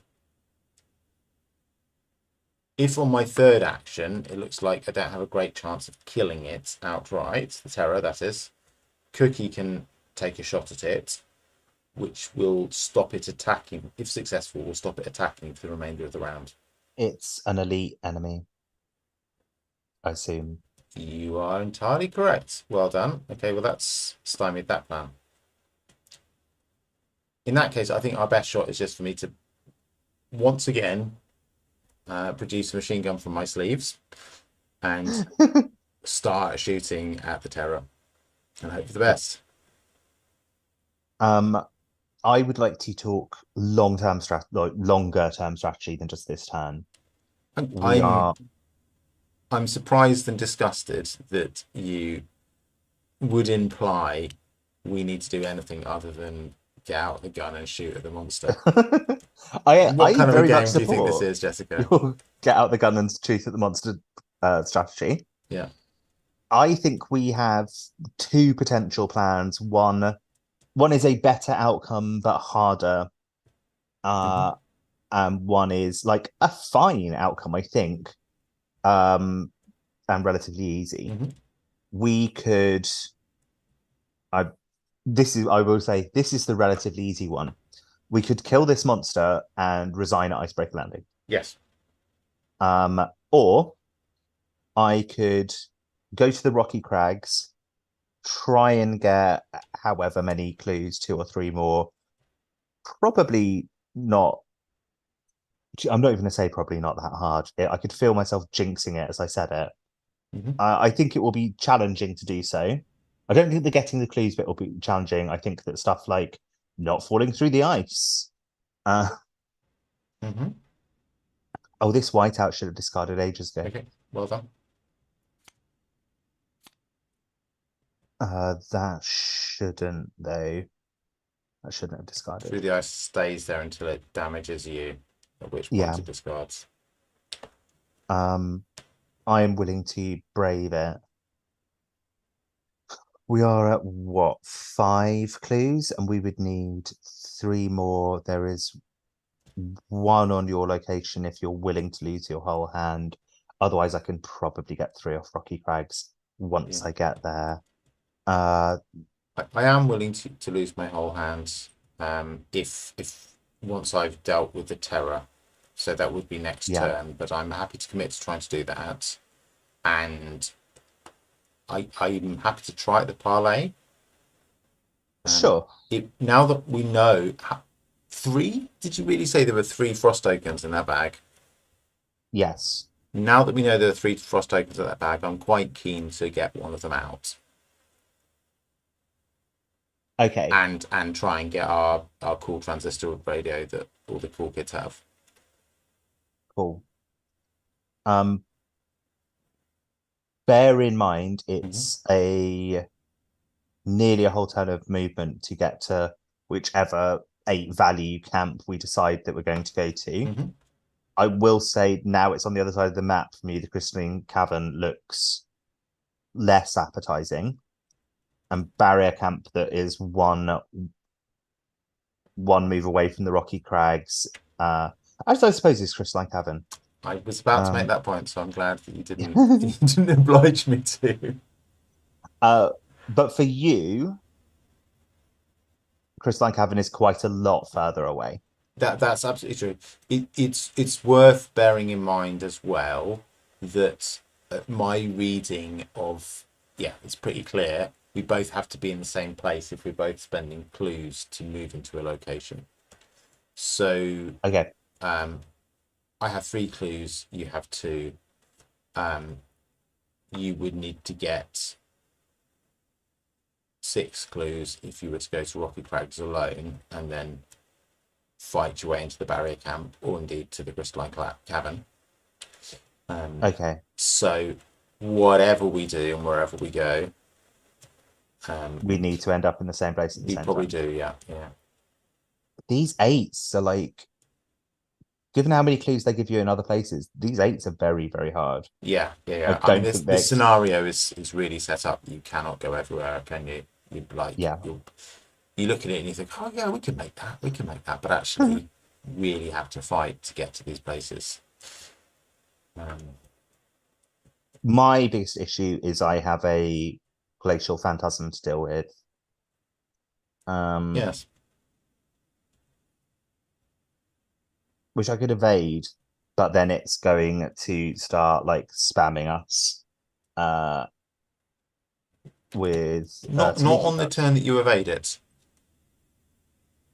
Okay, I think I might do that then. Um, it's so it's not a hunter, so it will just move once at the end of the enemy phase if it's ready. So if you're able to evade it once, and I'm able to kill Terror of the Stars, we've got another turn to do something with it, which is not great because I'm very much in its range for eating Tekelili cards, and I had plans on this location that didn't involve getting Tekelili cards in my deck. But it's not an immediate danger. I mean, it could move towards me when it moves. It moves towards the location with the most most investigators. investigators. Bingo. Yep. And one is the equal to one. It is, absolutely. Oh, that's once again, Jessica, my heartiest congratulations on actually reading the cards. That's a skill that will do you well in our adventures together in playing card games. My son taught me this skill, actually. He used to say to me, reading the card explains the card in a slightly fatuous voice when I didn't understand these sorts of things. I can hear his voice saying that, and yeah, well done to your son. Okay, We've all learned something today. I don't think I have anything to sensibly add to this test. I think playing it as a 4 versus 2 is it reasonable, actually, with all the fucking item and stuff in the bag? Are you proposing to go first? No, you go first. You've got stuff to try and kill. Yeah, and whilst I have enjoyed this little tete-a-tete, my trigger finger is itching, and frankly, this Terror from the Stars should have died a turn or two ago, and it's impolite of it to have lasted so long. Okay, Dexter's ability. I am going to discard the Lucky Cigarette case from play. Ooh. In order to put the 45 Thompson back into play again. Okay, costing me 6. Doesn't it cost you 1 less than it would normally? It absolutely does. There you go. Just reading these cards. Yeah. Just reading them. Okay. As I was saying when I was so rudely interrupted by the Chaos Bag, I'm going to spend an ammo and shoot a monster. It's a Frost token and a 0. That's a success. I'm going to take it. That puts 2 further damage on Terror from the Stars. Tantalizingly close. Yeah. So what are we now? 1, 2, 3, 4, 5, 6. And I'm going to shoot the Terror from the Stars, 45 Thompson. And that's a -1. That's 2 more damage. Now on 8.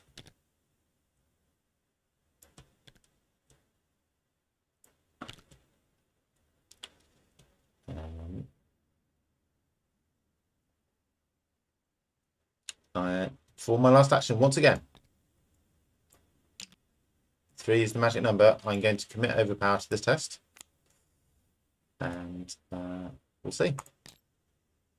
It's a Frost token, and it's a -2, but I still succeed.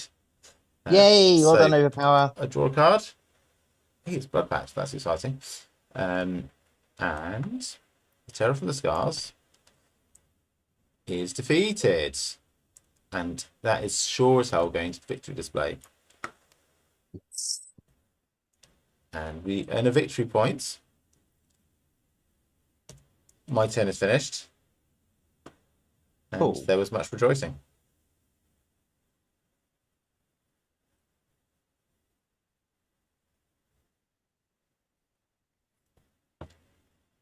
Okay, so I'm going to try and evade this monster at 4 versus 2. Mm-hmm.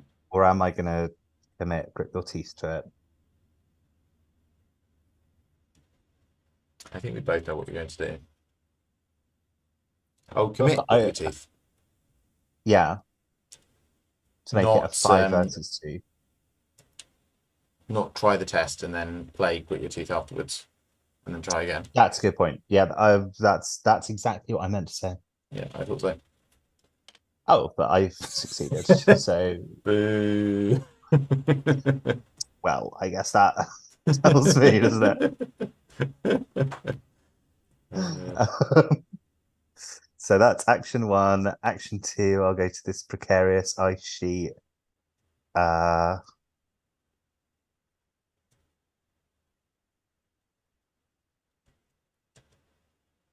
hang on, I can just try and attack this thing, can't I? Yes. Yeah. All right, I'm going to attack it at a 3 versus 4 and do drawing then. Okay. Yeah. So a 3 versus 5. It's not a retaliator one to use it now. Don't think so. Yeah. So that is a failure.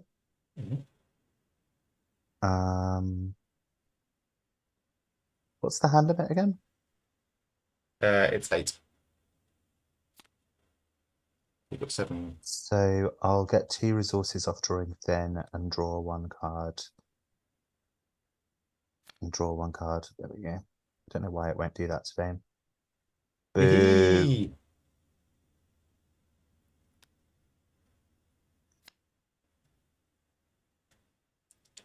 If only you had a massive pile of resources to pay off this gangster Yeah. who's decided to come to Antarctica to try and Got the muscle money, some money out boss. of you. However, overall, we've made a loss on this transaction. It cost me quite a lot to get to Antarctica. I was just trying. What's the thing that he says as if I have often dealings with Costa Nostra. It's protection money, isn't it? Where they protect you pay them money to protect them from bashing you in the head. Yeah. Yeah. It's not actually protection money, it's a debt. Yeah, I borrowed money from the O'Banion gang.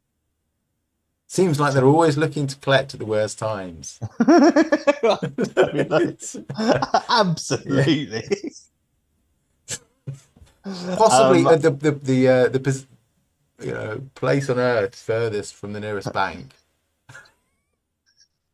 Well, I've paid. Freezing fucking snowdrift in Antarctica. There we go. Now's the time. Now's the time. That was action 3 of 4 was parlaying him.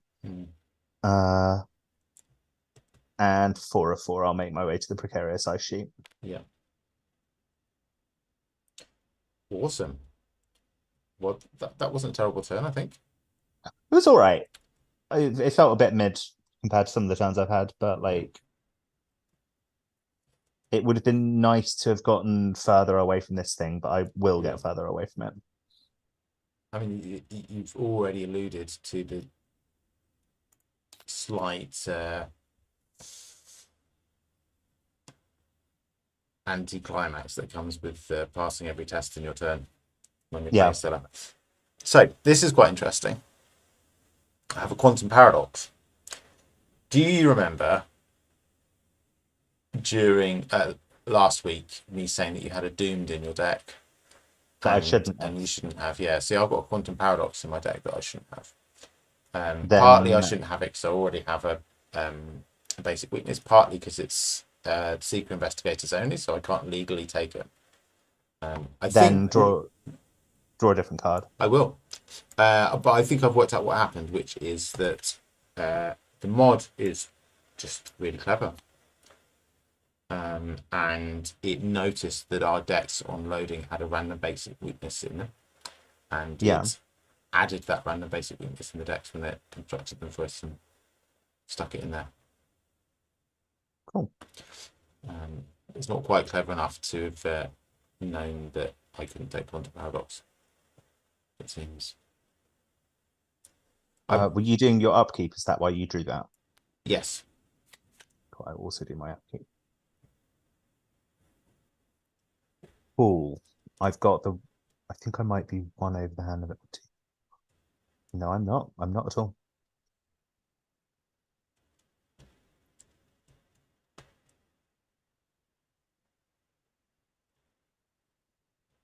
And so I've drawn Yaztaroth. That is unfortunate. I think so. But at least you've drawn it after you've killed the thing that you need to kill. Yeah. It's an action tax that I would rather not have to deal with right now.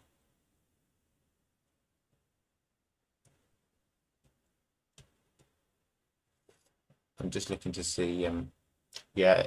So when we resign, it has to be a location with no clues on it. I'm starting to feel that this icebreaker might be our best bet. The icebreaker landing. Mm-hmm. Do you think that when we uncover the barrier camp, it's going to have a load of clues on it? I believe it will, yes. I think all of Yeah. the locations so far have.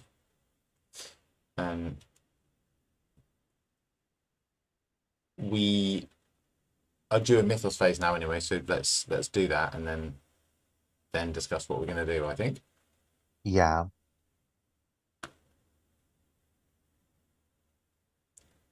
So 4-7.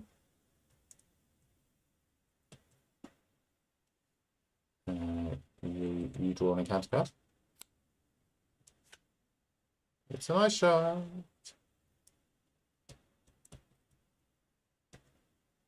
Okay. 4 versus 3.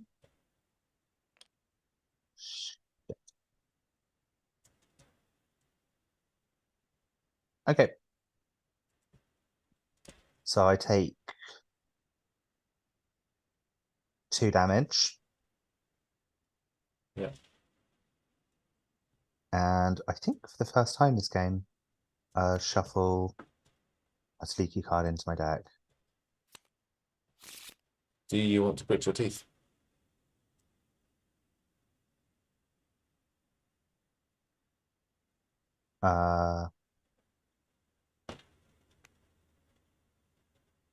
Yes, I do.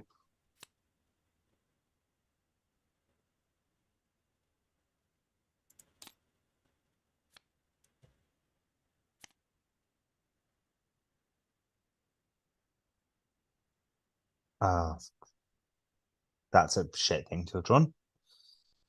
Mm-hmm. Yeah.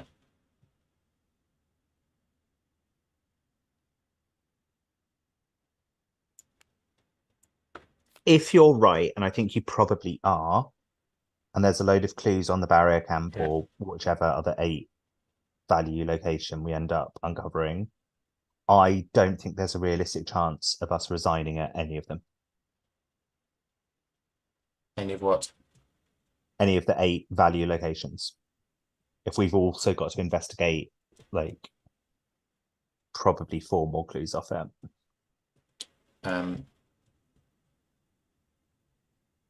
So how many clues have we got? We've got 5 altogether, and we need 3 more. Yeah, I could. I can get one from the icebreaker landing, and I'm planning to this turn. I can get 2 from the Rocky Crags, and I almost certainly will this time. Yeah. So then all we need to do is be in the same place at the same time. I think You I have to should deal. check my deck list because I know there's at least one cool card that I haven't seen yet, and it's a card I've never played, which is very exciting. But it's a one with a lot of moving. Okay. Scout Ahead, an insight and trick event where I move up to 3 times. Enemies do not engage you during this movement, which, my goodness, is exactly what we want. It has the insight and trick traits. Yeah. So, if all I need to do is get this Clarify Icebreaker landing, come and join in the Rocky Crags, my chances of being able to get that card and play it are pretty high. So I go 1, 2. That would take me to the treacherous path. I think I probably need to just accept that Yaztaroth is here to stay, and I'm going to have to make the best of my new life where I can't use my ability or play any cards, play any assets until the end of the game, the end of the scenario. Okay.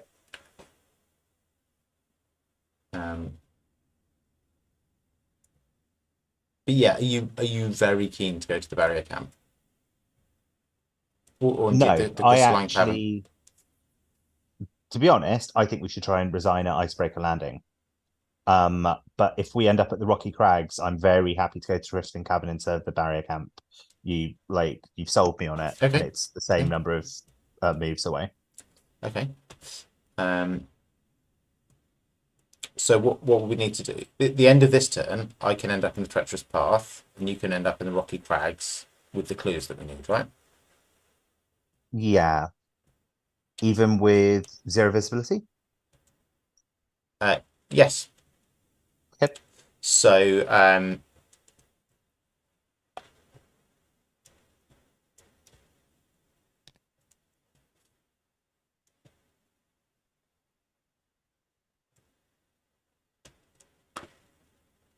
yeah, yeah.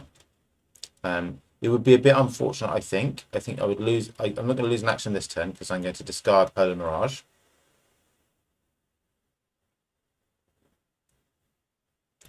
Yeah, I think so. Let's start off as it's action free for me to see if I can get a hold of Scout Ahead. There should be two on my Okay. deck. Let's also check how many Ancient Evils there are in the discard pile. That is a very important thing to know. And there are 3. So that's good. So we're not going to be taken by surprise in the next 3 turns by the Doom Clock. Okay. So yeah, we'll do one. I'm going to look for an insight event.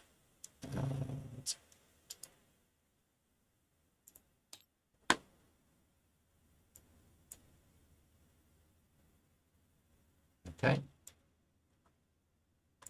Well, I had 2, but I have 1, and I've got it. So shuffle those.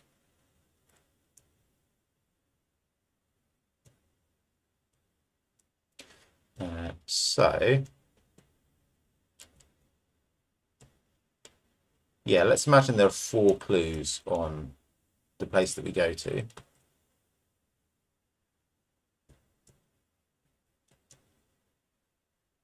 And we will go into it next turn. So I think I'm going to do investigate here, scout ahead, and then move to the Rocky Crags. If you investigate there, you're going to lose all of your cards.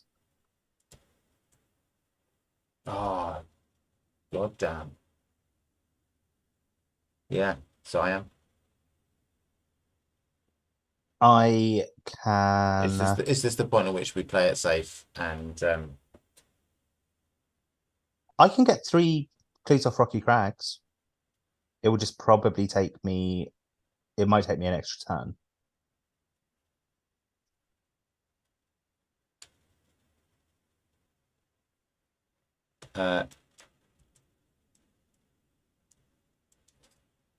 the thing is, it's not a wasted action for me to do that. I've just done this the wrong way around, Jessica. I'm so sorry. I shouldn't have.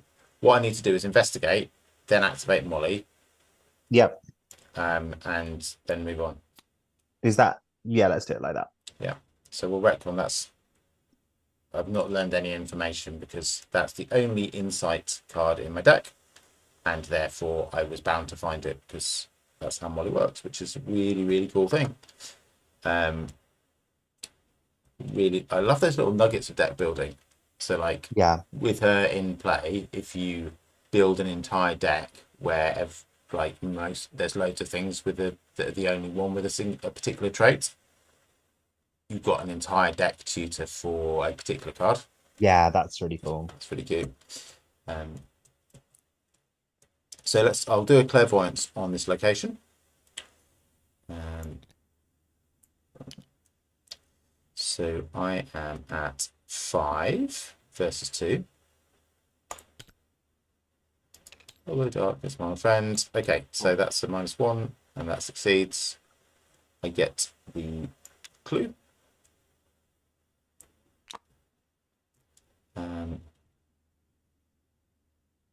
I discard Polar Mirage, and I discard my entire hand.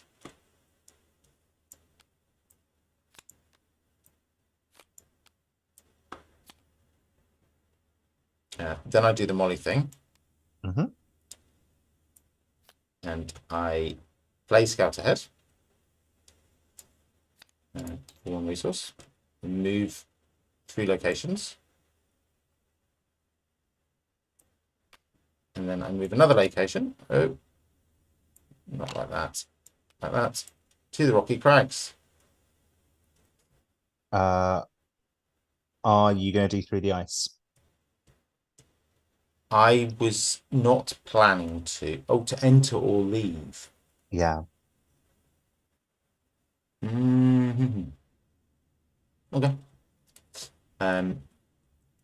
Yeah, no, I'm definitely going to do it. And I'll probably fail. But, you know. YOLO. Okay, that's a -3 and something bad happens, isn't it? Yeah.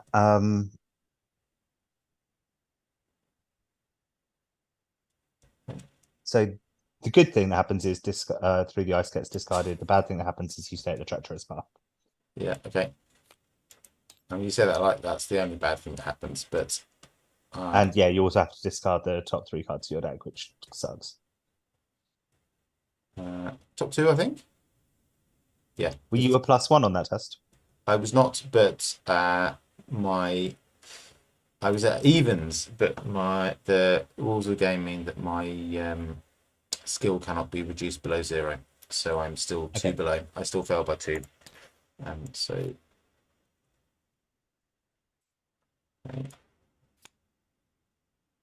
Okay, that's our first Tekeli card, isn't it? I take a horror, and that goes on the bottom of the Tekeli deck, which I'll do in a moment. And I discard the Colt Vest Pocket. So It's getting a little bit dicey, isn't it? it is.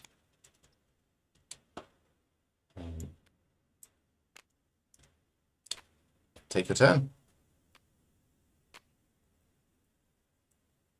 So 1, 2. That'd be really good. It would be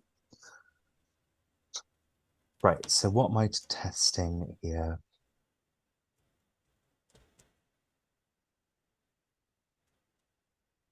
It's 3 versus 2. 2 versus 3 even. I'm just going to do the test to see if I get rid of 0 visibility.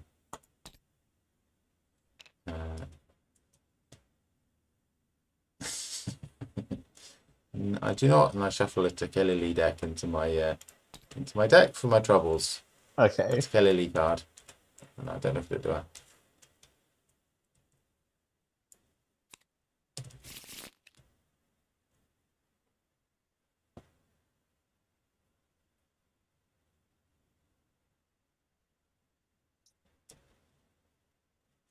What do I have?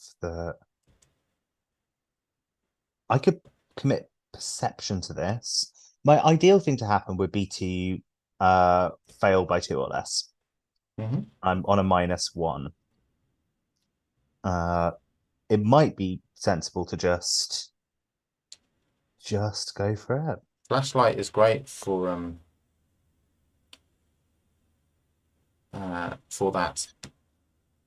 I'd have to get it into play though, wouldn't I? You would have to get it into play.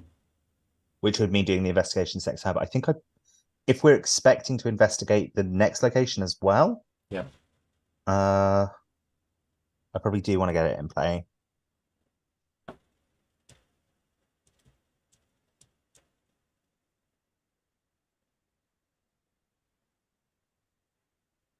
I could very likely get 1 clue with perception.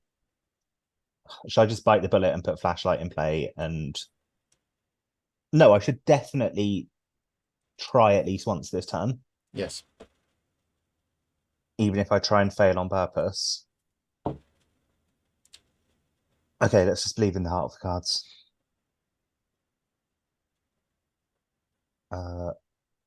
Trying it -1. Yes. Nice. Right.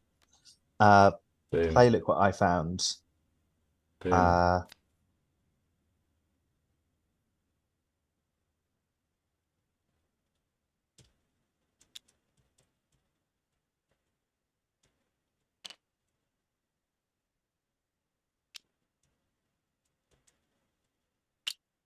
Let's Lucky Rabbit Serp.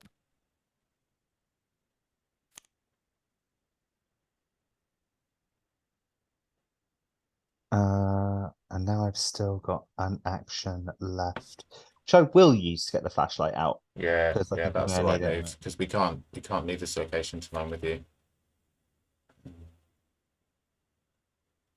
Okay.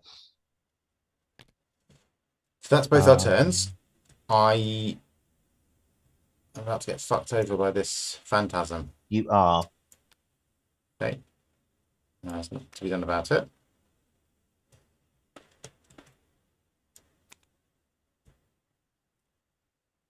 I've now got a lot of these cards in my deck. There's no denying it. I think my deck is now mostly to Kelly League cards. Really? I did I not shuffle one in a very short time ago? I did, yeah. I did Yeah, at the you end of my did. turn I because of think that that. bastard Carter's token. Yeah. Fuck. Maybe it's 2 of 5, not 3 of 5. But yeah, it's not great. And my basic weakness is in there, and it's a bad one.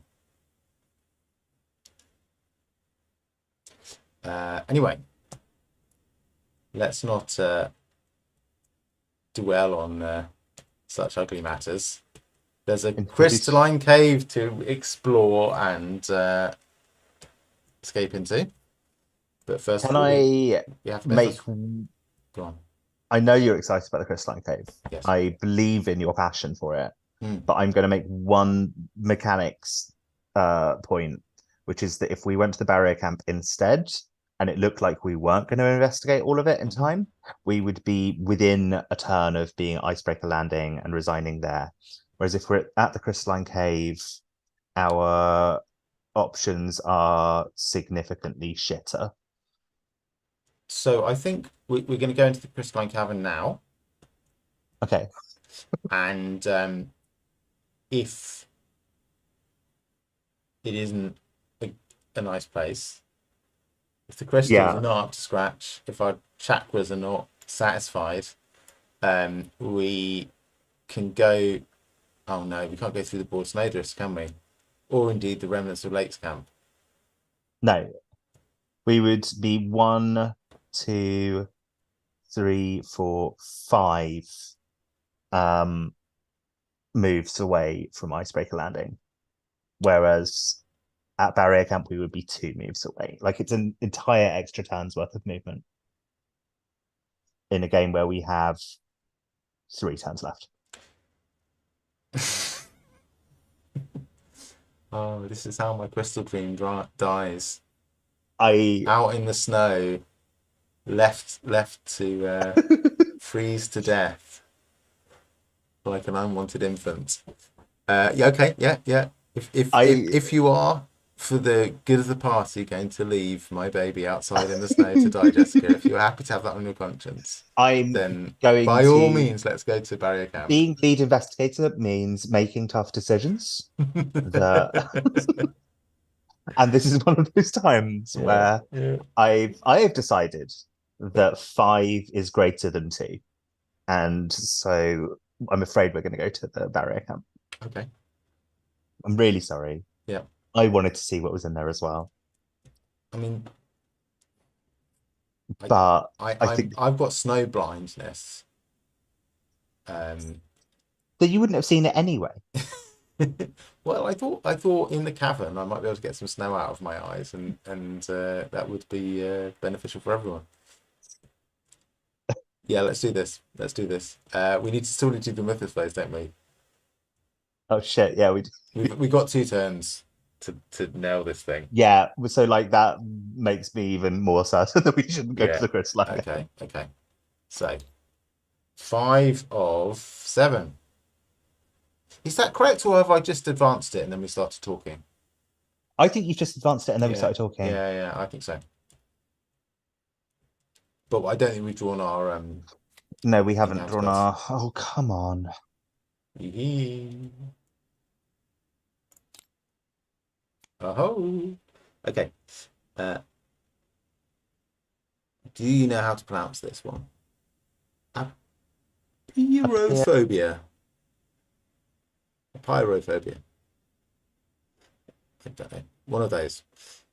I Uh, think we might have had this before, and it might be one of the reasons there's a frost in the bag. ah. Surely The good news we would is have the taken the shelter is horror. 1 where you are. Oh, that is really good news. Suddenly, the treacherous path doesn't seem so treacherous after all. Yeah. I've always had a good feeling about this place. Um, so 5 versus 1. What could possibly go wrong? Well, I could draw 2 of these. Yeah! Amazing. Okay. But how many points did you fail by is the Well, question here. happily, I failed by 1 point. So I'm sure as hell taking 1 horror and not Cool. not letting that bother me.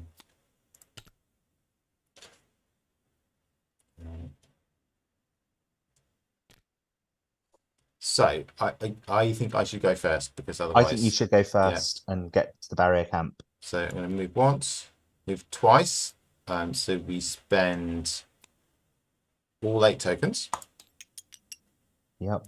Flip over the barrier cap. Oh my goodness. Ye gods. It's shelter 7. Yep. Um, there are 6 clues. There are. I'm regretting so many decisions that I've made in this game. I think we're all a bit sad. So I have 1 action left. Well, we have a parlay ability here. That can get us some dynamite. Do we have any idea what dynamite can do in this situation? No, but it's one of those things that It's a versatile. It's a versatile asset, Jessica. Dynamite. Listen, I've denied you your crystalline cavern. I'm not denying you your dynamite. You can definitely test for dynamite. Thank you. Well, it's actually pretty hard to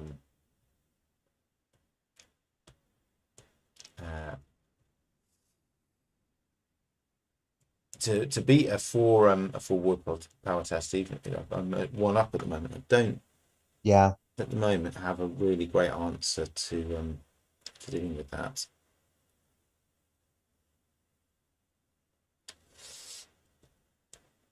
So, 1 action left.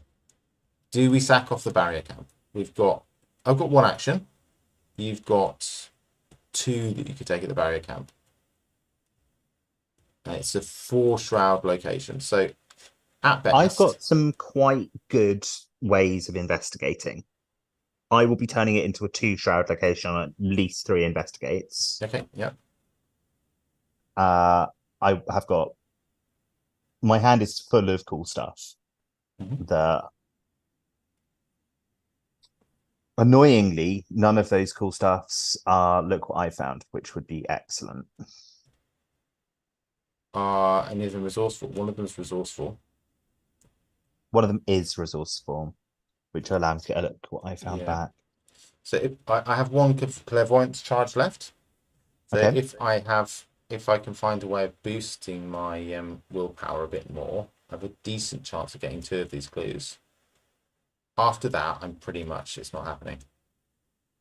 I think I can get the other 4. Yeah. Yeah. With flashlight and resourceful and neither rain nor snow, and at some point failing an action to draw more cards. that might do stuff. Yeah, I think I can do it. And once we're both there, it literally is like 1 to resign to get to icebreaker landing and do Yeah. it. Like we don't need to make the decision until the last possible minute, which is why I chose this location. Like imagine if we Yeah. were looking at this and we were in the crystalline cabin, it would be like we would be abandoning it right now to get back to icebreaker landing for sure. With the 0 visibility, it's entirely possible that it will take me more than that to get to icebreaker landing. Hashtag just saying. Yeah, if we get a treachery attached, that's true.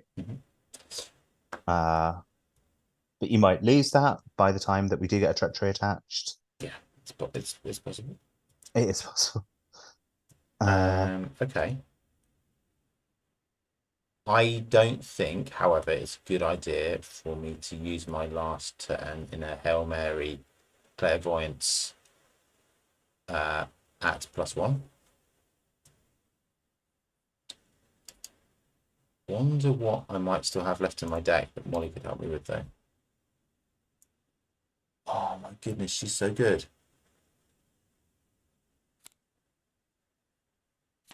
I believe. Oh no, that's not true. I'm getting slightly ahead of myself here and imagining that I can search for cards that I actually don't have in my still in my deck.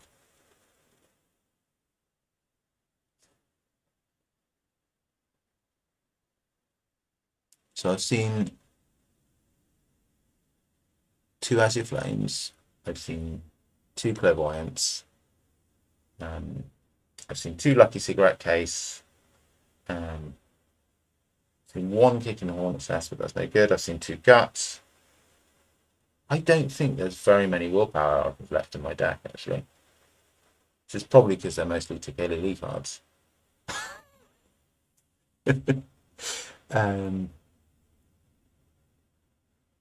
I have seen both of my signature weaknesses.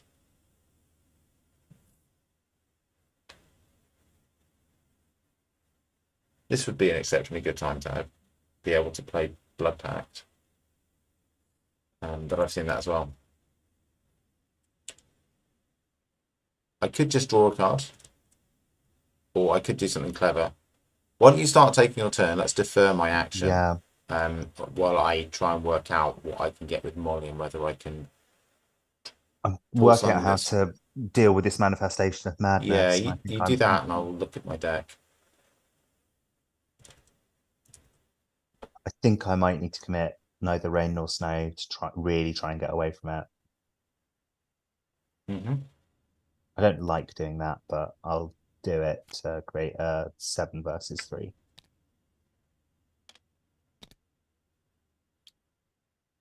That is a success. Right. Barely. It is going to come hunt us, which is a shame.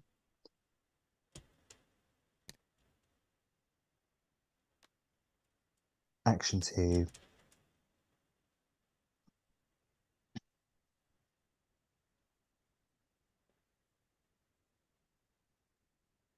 Action 3, I draw thin.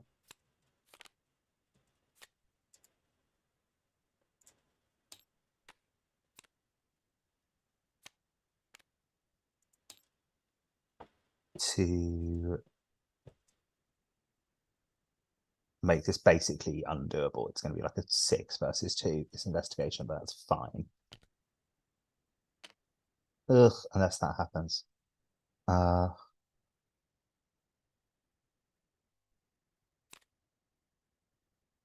hang on, let's do this the other way around. Let's do Rabbit's Foot first, and I can decide whether I want resources or not.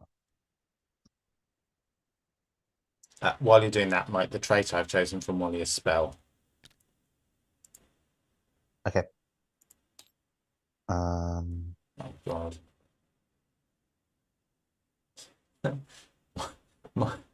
my deck, the cards I'm discarding, Tekelili. The horrible basic weakness that I really want to get rid of before the end of the scenario. Not the card that I thought I was going to get. God knows what's happened to that. Okay, I've drawn a completely useless card.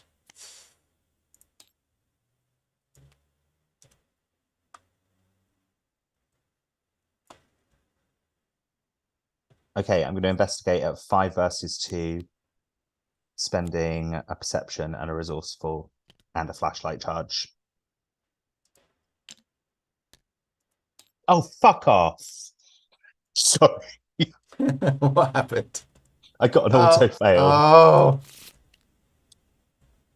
Okay.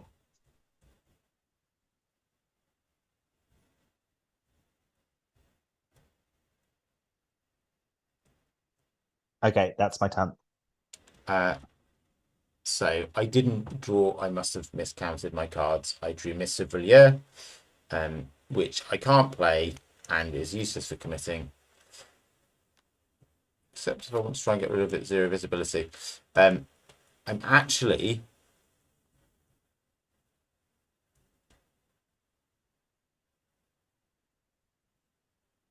going to suggest that we resign. Yeah, I think that you are probably right. The weakness that's about to pop up for me is the one is going to reduce the experience I get at the end of the scenario by 2. And I could really do without that. We can't resign here, though. No, I think next turn we both go to Icebreaker Landing and resign. Okay, I think you're right. I don't see myself getting 6 clues off here now. Yeah. That was like, that auto fail was a little bit of a disaster. Yeah. And I'm actually going to click for a resource for my last action. And at the end of my turn, I'm going to try and discard 0 visibility. I will commit Miss Sevelier. Hey, that's nice. So that's a success. Thank goodness. I'm just gonna say you could now return clairvoyance to your hand, and next turn we could try clairvoyancing and doing all this stuff together, and maybe we could do it. I don't fancy it because I still can't play cards. Oh yeah, Yes, and you've got that weakness that's coming. Okay, I've got the So in the enemy phase, well, the good thing about this is that it's going to dilute my deck and make it less likely that the really horrible weakness gets drawn. Oh shit, and we've got to go through that thing to get to. That's yeah, okay. we should definitely try and get there and resign. That's okay. May I put a Tekeli card in your deck, Jessica? Yes, please. No. Okay. Yes.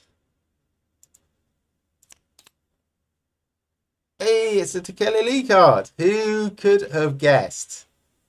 Ta! Yes! Oh, I shouldn't shout. I've got children asleep upstairs. Oh, 1 card at random from my hand. Now that's interesting. Yeah, what happens here? It's not in my hand, actually. I believe that when I draw it, I don't add it to my hand. I Play it immediately. activate the revelation effect, so it's in limbo.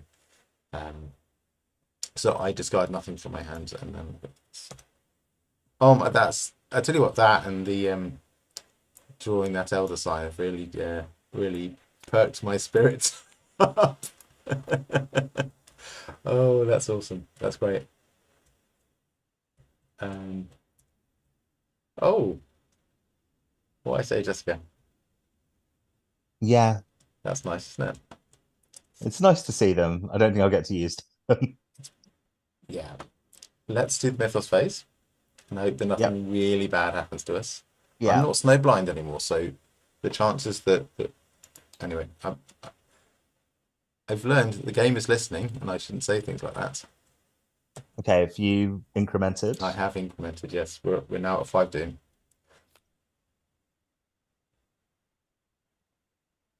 Okay, that's fine. You do that. I'll draw mine. We should be narrating this, shouldn't we? We both drawn Dark Sorry. Aurora. Yeah. Test 3 willpower. Take a horror for each frost token, and 2 horror if you fail.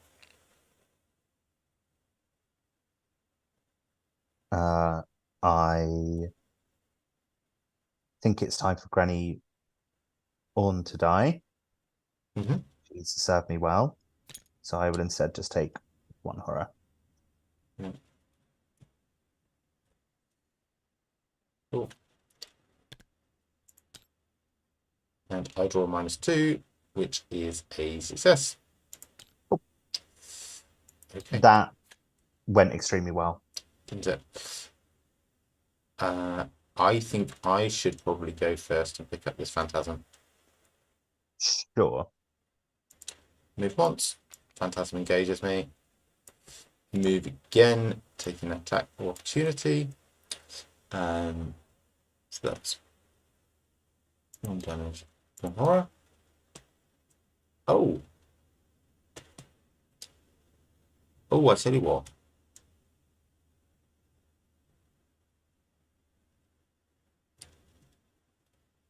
Tell you what.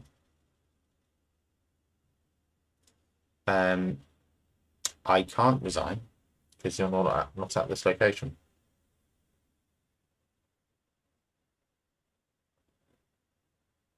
We both need to start our turns at the same location to be able to activate that resign ability. I mean, I can activate it once I get there. Yes, that's true. Yeah.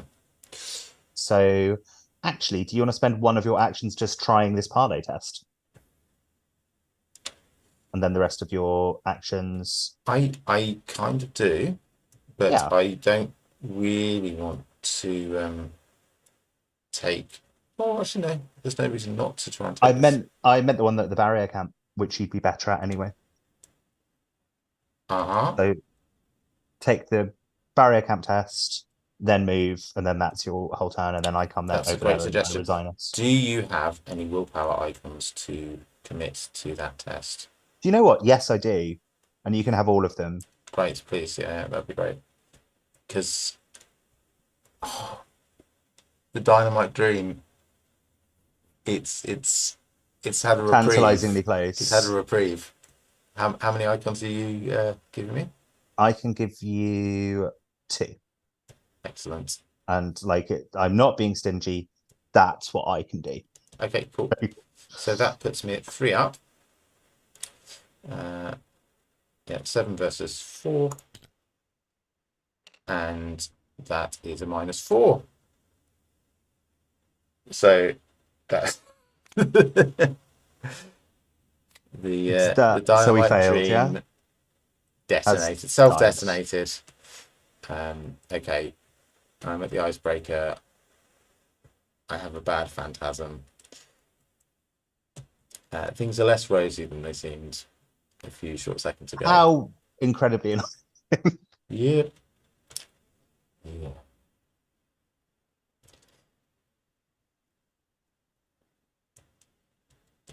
We tried to parlay with the explorers. They didn't give us any dynamite. It was sad.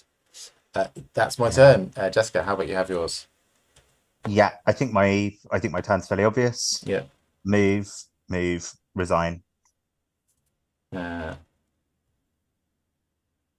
Okay, shall I read the thing? No, because I need to resign as well. So if each investigator is at the same location and that location has any clues in it, resign, you set up camp. Each investigator resigns. So amazing. I only need to once for both of us. I didn't clock that. That's not how resign normally works. Oh, that's great. Please, by all means. I thought I had another miserable turn to. I thought that you were proposing to abandon me in the icy wastes and run off into a tent. Not at all, Dave. Not at all. Well, that does put a slightly more benign shape on your plan. Please do read the resolution for us. Exhausted and terrified by your ordeal, you decide this is as good a place as any to make camp for the night. Perhaps tomorrow you can salvage some kind of academic value out of this hellish journey, but for now, such things seem trivial. Survival is the only thing on your mind. And then we read Resolution 1. Okay. Are you able to? Can we make this larger? We can. I was wondering that last week This when is I what we had to should have done. read piles of. Oh my gosh. How have you I'm done so this, sorry. Dave? I apologise to you. I apologised to me last week, and the miserable 10 minutes I spent live on the internet trying to make out the diagram of locations that are all snow coloured, and I couldn't differentiate at that size. Deary me. Okay, let's do it. Resolution 1. As you make camp, you're haunted by memories of the creatures you encountered in the icy wilds. Such entities should not exist. Not even Dyer's report mentions anything of the kind. Grim silence settles over the expedition team as you set up shelter. No one speaks of what they saw in the frozen wilderness. No one speaks of the awful sounds those monsters made. You can only hope that this camp is secluded enough to avoid the attention of those things, whatever they may be. In your campaign log, write camp, and next to it, record the name of the location the investigator resigned at. This location is referred to as the investigator's camp for the remainder of Ice and Death. Okay. Record the camp's shelter value in parenthesis next to its name. Each investigator and experience equal to the camp's shelter value to a minimum of 3, plus the victory value of each card in the victory display. So we each had 6 experience, which I feel that's really good. Yeah, I will take that. Cool. I'll record that. I'm just sadly adding frost tokens to player's bag in the Arkham card tab. Okay. Not the happiest thing I've ever done in the Arkham card tab. But I think this is a good outcome. I think this is a good outcome. Yeah, it would be nice to have 8. It would, 8 experience, but that would be we weren't. That wasn't going to happen. I think that we came tantalisingly close, but we absolutely made the right decision. Yeah, we were a couple of unlucky pulls away from 8. Like there was a turn in it, maybe. Yeah. And look, if we'd just gone straight for barrier camp rather than fucking around with icebreaker landing, I think we'd have gotten barrier camp or crystalline cabin. It was my attempt to metagame that failed badly that has cost us 2 experience. Never mind. It's a little bit of a shame that we didn't get a chance to use the parlay action. Yeah. Yeah, I feel like we got some really brutal pulls. Yeah. Like, okay, so checkpoint 1, the disappearance. Just give me a moment. I'm just, while we're at it, recording Cookie's damage. Cool. I didn't put any damage on my one. But I'm afraid Cookie is he's a dubious choice. He's got a dubious beard. Yeah, he can handle it. Look at that guy. Like, he definitely can handle it. Like he's waving a pistol around. He's not the kind of person who's going to shy away from taking the odd damage, considering the situation. He has still ended with more health than mine, so like it's not that big a deal. Yeah, he's nails. He's dependable. Yeah. So, the disappearance. Your sleep is anything but pleasant. The maddening cold bites at your flesh, and the ever-howling wind plays tricks on your mind, conjuring images of misshapen, inky forms bursting out of the ground and rending your party whole. Just as you're finally beginning to leave such horrid thoughts behind, your rest is shattered by a startled cry. You awaken to find your camp in shambles and several of your companions missing. To your dismay, footsteps lead away from the relative safety of your camp. and into the frozen wilds beyond. Find and gather the story assets corresponding to the surviving members of the expedition team. Shuffle them and randomly select a number of them equal to your camp's shelter value. Those characters are safe. Okay. Oh. Oh, so right, I'll grab Cookie. That's the stack of them. There's 6 there. So we're going to lose 3. Now there's 8 there. Okay. So first safe one is Avery Claypool. Second safe one is Roald Ellsworth. Third safe one is Elijah Ashevik. Yeah, and the He dogs. served me very well. Okay, good. Hey, Cookie is the 4th safe one. So last safe person is Amy Kensler. Oh. Okay.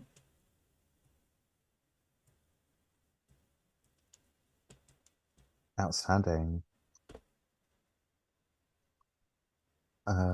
Right. If every surviving member of the expedition team is safe, proceed to the disappearance 2, which they're not. The rest of the expedition team went missing in the night. In the expedition team section of the campaign log, write MIA next to the name of each character who went missing.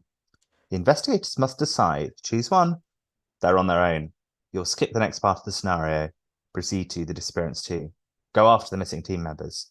You'll play the next part of the scenario. Skip to the disappearance 3 if you wish to do so immediately. Or the disappearance 4 if you wish to take a break and proceed the next time you play. I feel like we're going to go after them, right? I mean, it's the banter timeline to be like, fuck those guys, let them freeze to death. But yeah, I don't feel it's the appropriate thing to do. It would feel wrong for me dramaturgically, and it would feel like missing content on a campaign I'm really enjoying. Yeah, yeah, same. So I mean, that's largely the main consideration for me. It has to be said that going off on a jaunt in the middle of the night in Antarctica is a bloody stupid thing to do. Emergency Hedge does not recommend it as a course of action, and will not be liable should you choose to do so. And like, fuck those guys is not necessarily an unjustifiable response to finding somebody just decided to go off and do it. But yeah, I mean, we got to go after. So, interestingly, for thematic reasons, the missing people is Takada Hiroko, who is our aeroplane mechanic. You might well think that an aeroplane mechanic is probably not the person to leave behind when you are hoping to fly out of Antarctica. It's also Dyer and Danforth, the 2 characters from Mountains of Madness, who didn't want us to go in the first place, have gone somewhat reluctantly to try and prevent the worst happening, and obviously, particularly Danforth, everyone sort of tiptoes around as a man on the edge. So it's quite interesting. They're the ones who've gone off. I will say that those are the 2 people who I remember doing quite specific voices for. And so if we lost them, that would mean I didn't have to remember what those voices sound like, which does put me a little bit more in favor of just letting them disappear into the... No, I think the metagame of you having to remember the voices is something that our legions of adoring fans will cherish and enjoy. I mean, I can go back and listen to what I did for voices. That is a thing I can do. That's true. There's something one thing I am noticing. Go on. So I made some decisions towards the end of this scenario that were based around the idea that I don't fucking care that I've got however much damage, because so what? I'm gonna get it all reset in a minute. And it looks a little bit like that isn't the case. Like, it looks like if we continue and go after our missing team members, we do it with the damage and stuff that we've got. That's very interesting. I did also do that. Um,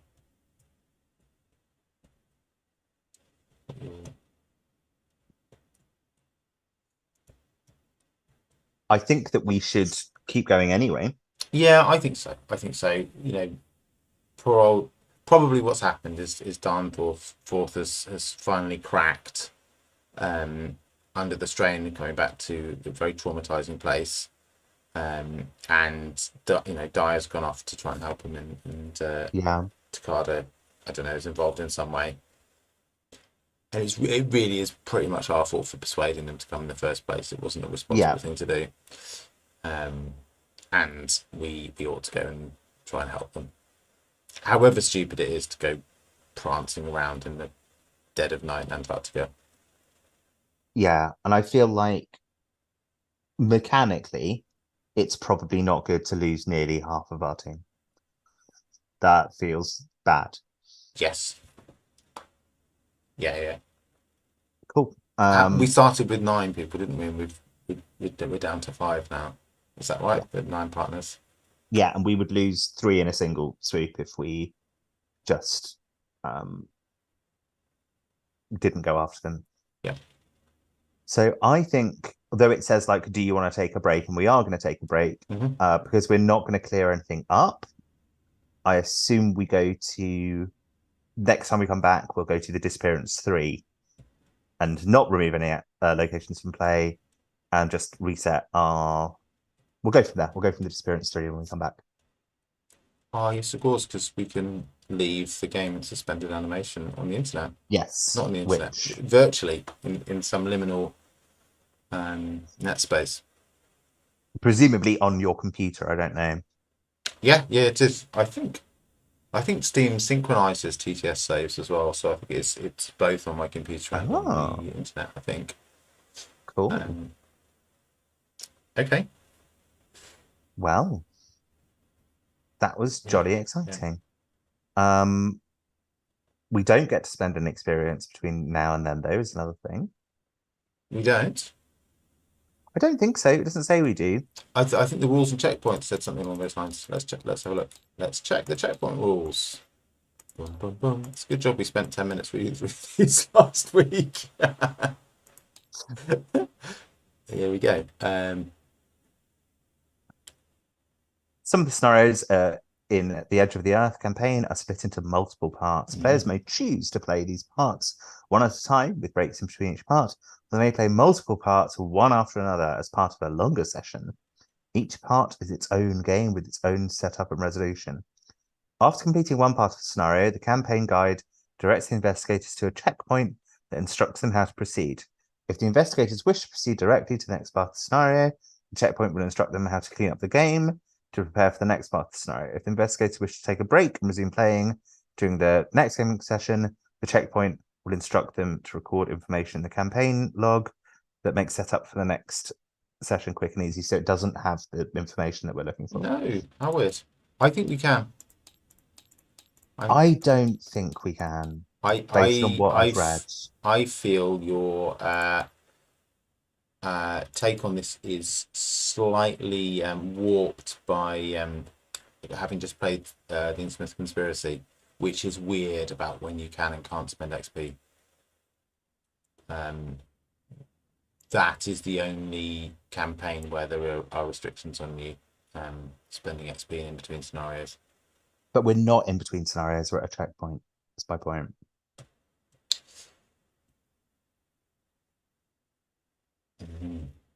And all it Well, says is to reset the investigator deck and the encounter deck. It doesn't say like that we can do any deck building. But do you know what? This is something we can yeah, check we don't even need to offline. resolve this, do we? We can No, we don't need to do know. it and do the appropriate thing. And I have no dog in this fight. I'm just being like a weird little rules lawyer to my own detriment. Yeah, yeah. Which is in some ways a noble calling. In some ways, It's yeah. I mean it's a calling I appear to have taken on for myself, so I have to be nice about it. Okay. Well. Well. Will our heroes prevail in Ice and Death Part 2, or will they get very cold and sad? Who could possibly guess what the answer might be? I hope both. I hope We'll both. see. Yeah, I look forward to seeing which partners we of our dwindling crew will pick next time. Yeah. But we I won't be doing any of this for a while, because next week we will be playing some Netrunner, I assume. we will. We'll play some Netrunner next week. Um, I will say I think maybe it's just because I'm a little bit more au fait with the mechanics than the first couple of campaigns we played, and so I feel like I understand all of the action right away. But I'm loving this campaign. I didn't dislike either of the other two, but like I'm really enjoying the mechanics of this. I'm enjoying the feeling of like you with a whipping a machine gun out with sleight of hand and firing through sheets of snow to destroy a huge, horrible flying terror, like the edge of the world, and then us like traipsing somewhere else to try and set up a better camp and being pushed back by the elements and having to set up somewhere worse. It feels really exciting. Yeah. Like it's such a good campaign. Yeah, no, it's been a really good session, and I'm enjoying it a lot. Yeah. Yeah, if I didn't have anything to do tomorrow, I would suggest that we started Ice and Death Part 2, but I do. So, Yeah. do we have anything further before we sign off? I don't think so. Netrunner next week. We haven't really decided what Netrunner we'll next do, week. but we will know by the time we do it. So that's good. We might maybe we'll do something. I've been learning quite a bit about what the meta decks are at the moment. Mm-hmm. So if you'd like to learn about that, we could look at the like big standard meta decks, Mm-hmm. which are, to be honest, with some exceptions, relatively straightforward. Awesome. Yeah, sounds great. Yeah. I look forward to that. I enjoyed watching the AMT, and I would be. So hopefully those meta decks will not be completely unfamiliar. Yeah. And I think we'll have some fun with them. And Cool. presumably we'll come back in 3 weeks' time to 3 weeks' Ice and Death time. Part 2. Which that feels a little bit difficult. I do want to come straight back. Well, But we'll have some fun with Netrunner next week. we certainly will. We certainly will. I'm sure the Ice and the Death will be all the more inviting by the time we return to it. By then, I might even have worked out what Fast and Furious joke I'm supposed to make about the next scenario. So that will be good. And yeah. Fantastic. Well, thank you all for watching. Thank you very much. And good night, everybody. Sleep well. And sweet dreams. Don't get cold. See you later. Bye bye.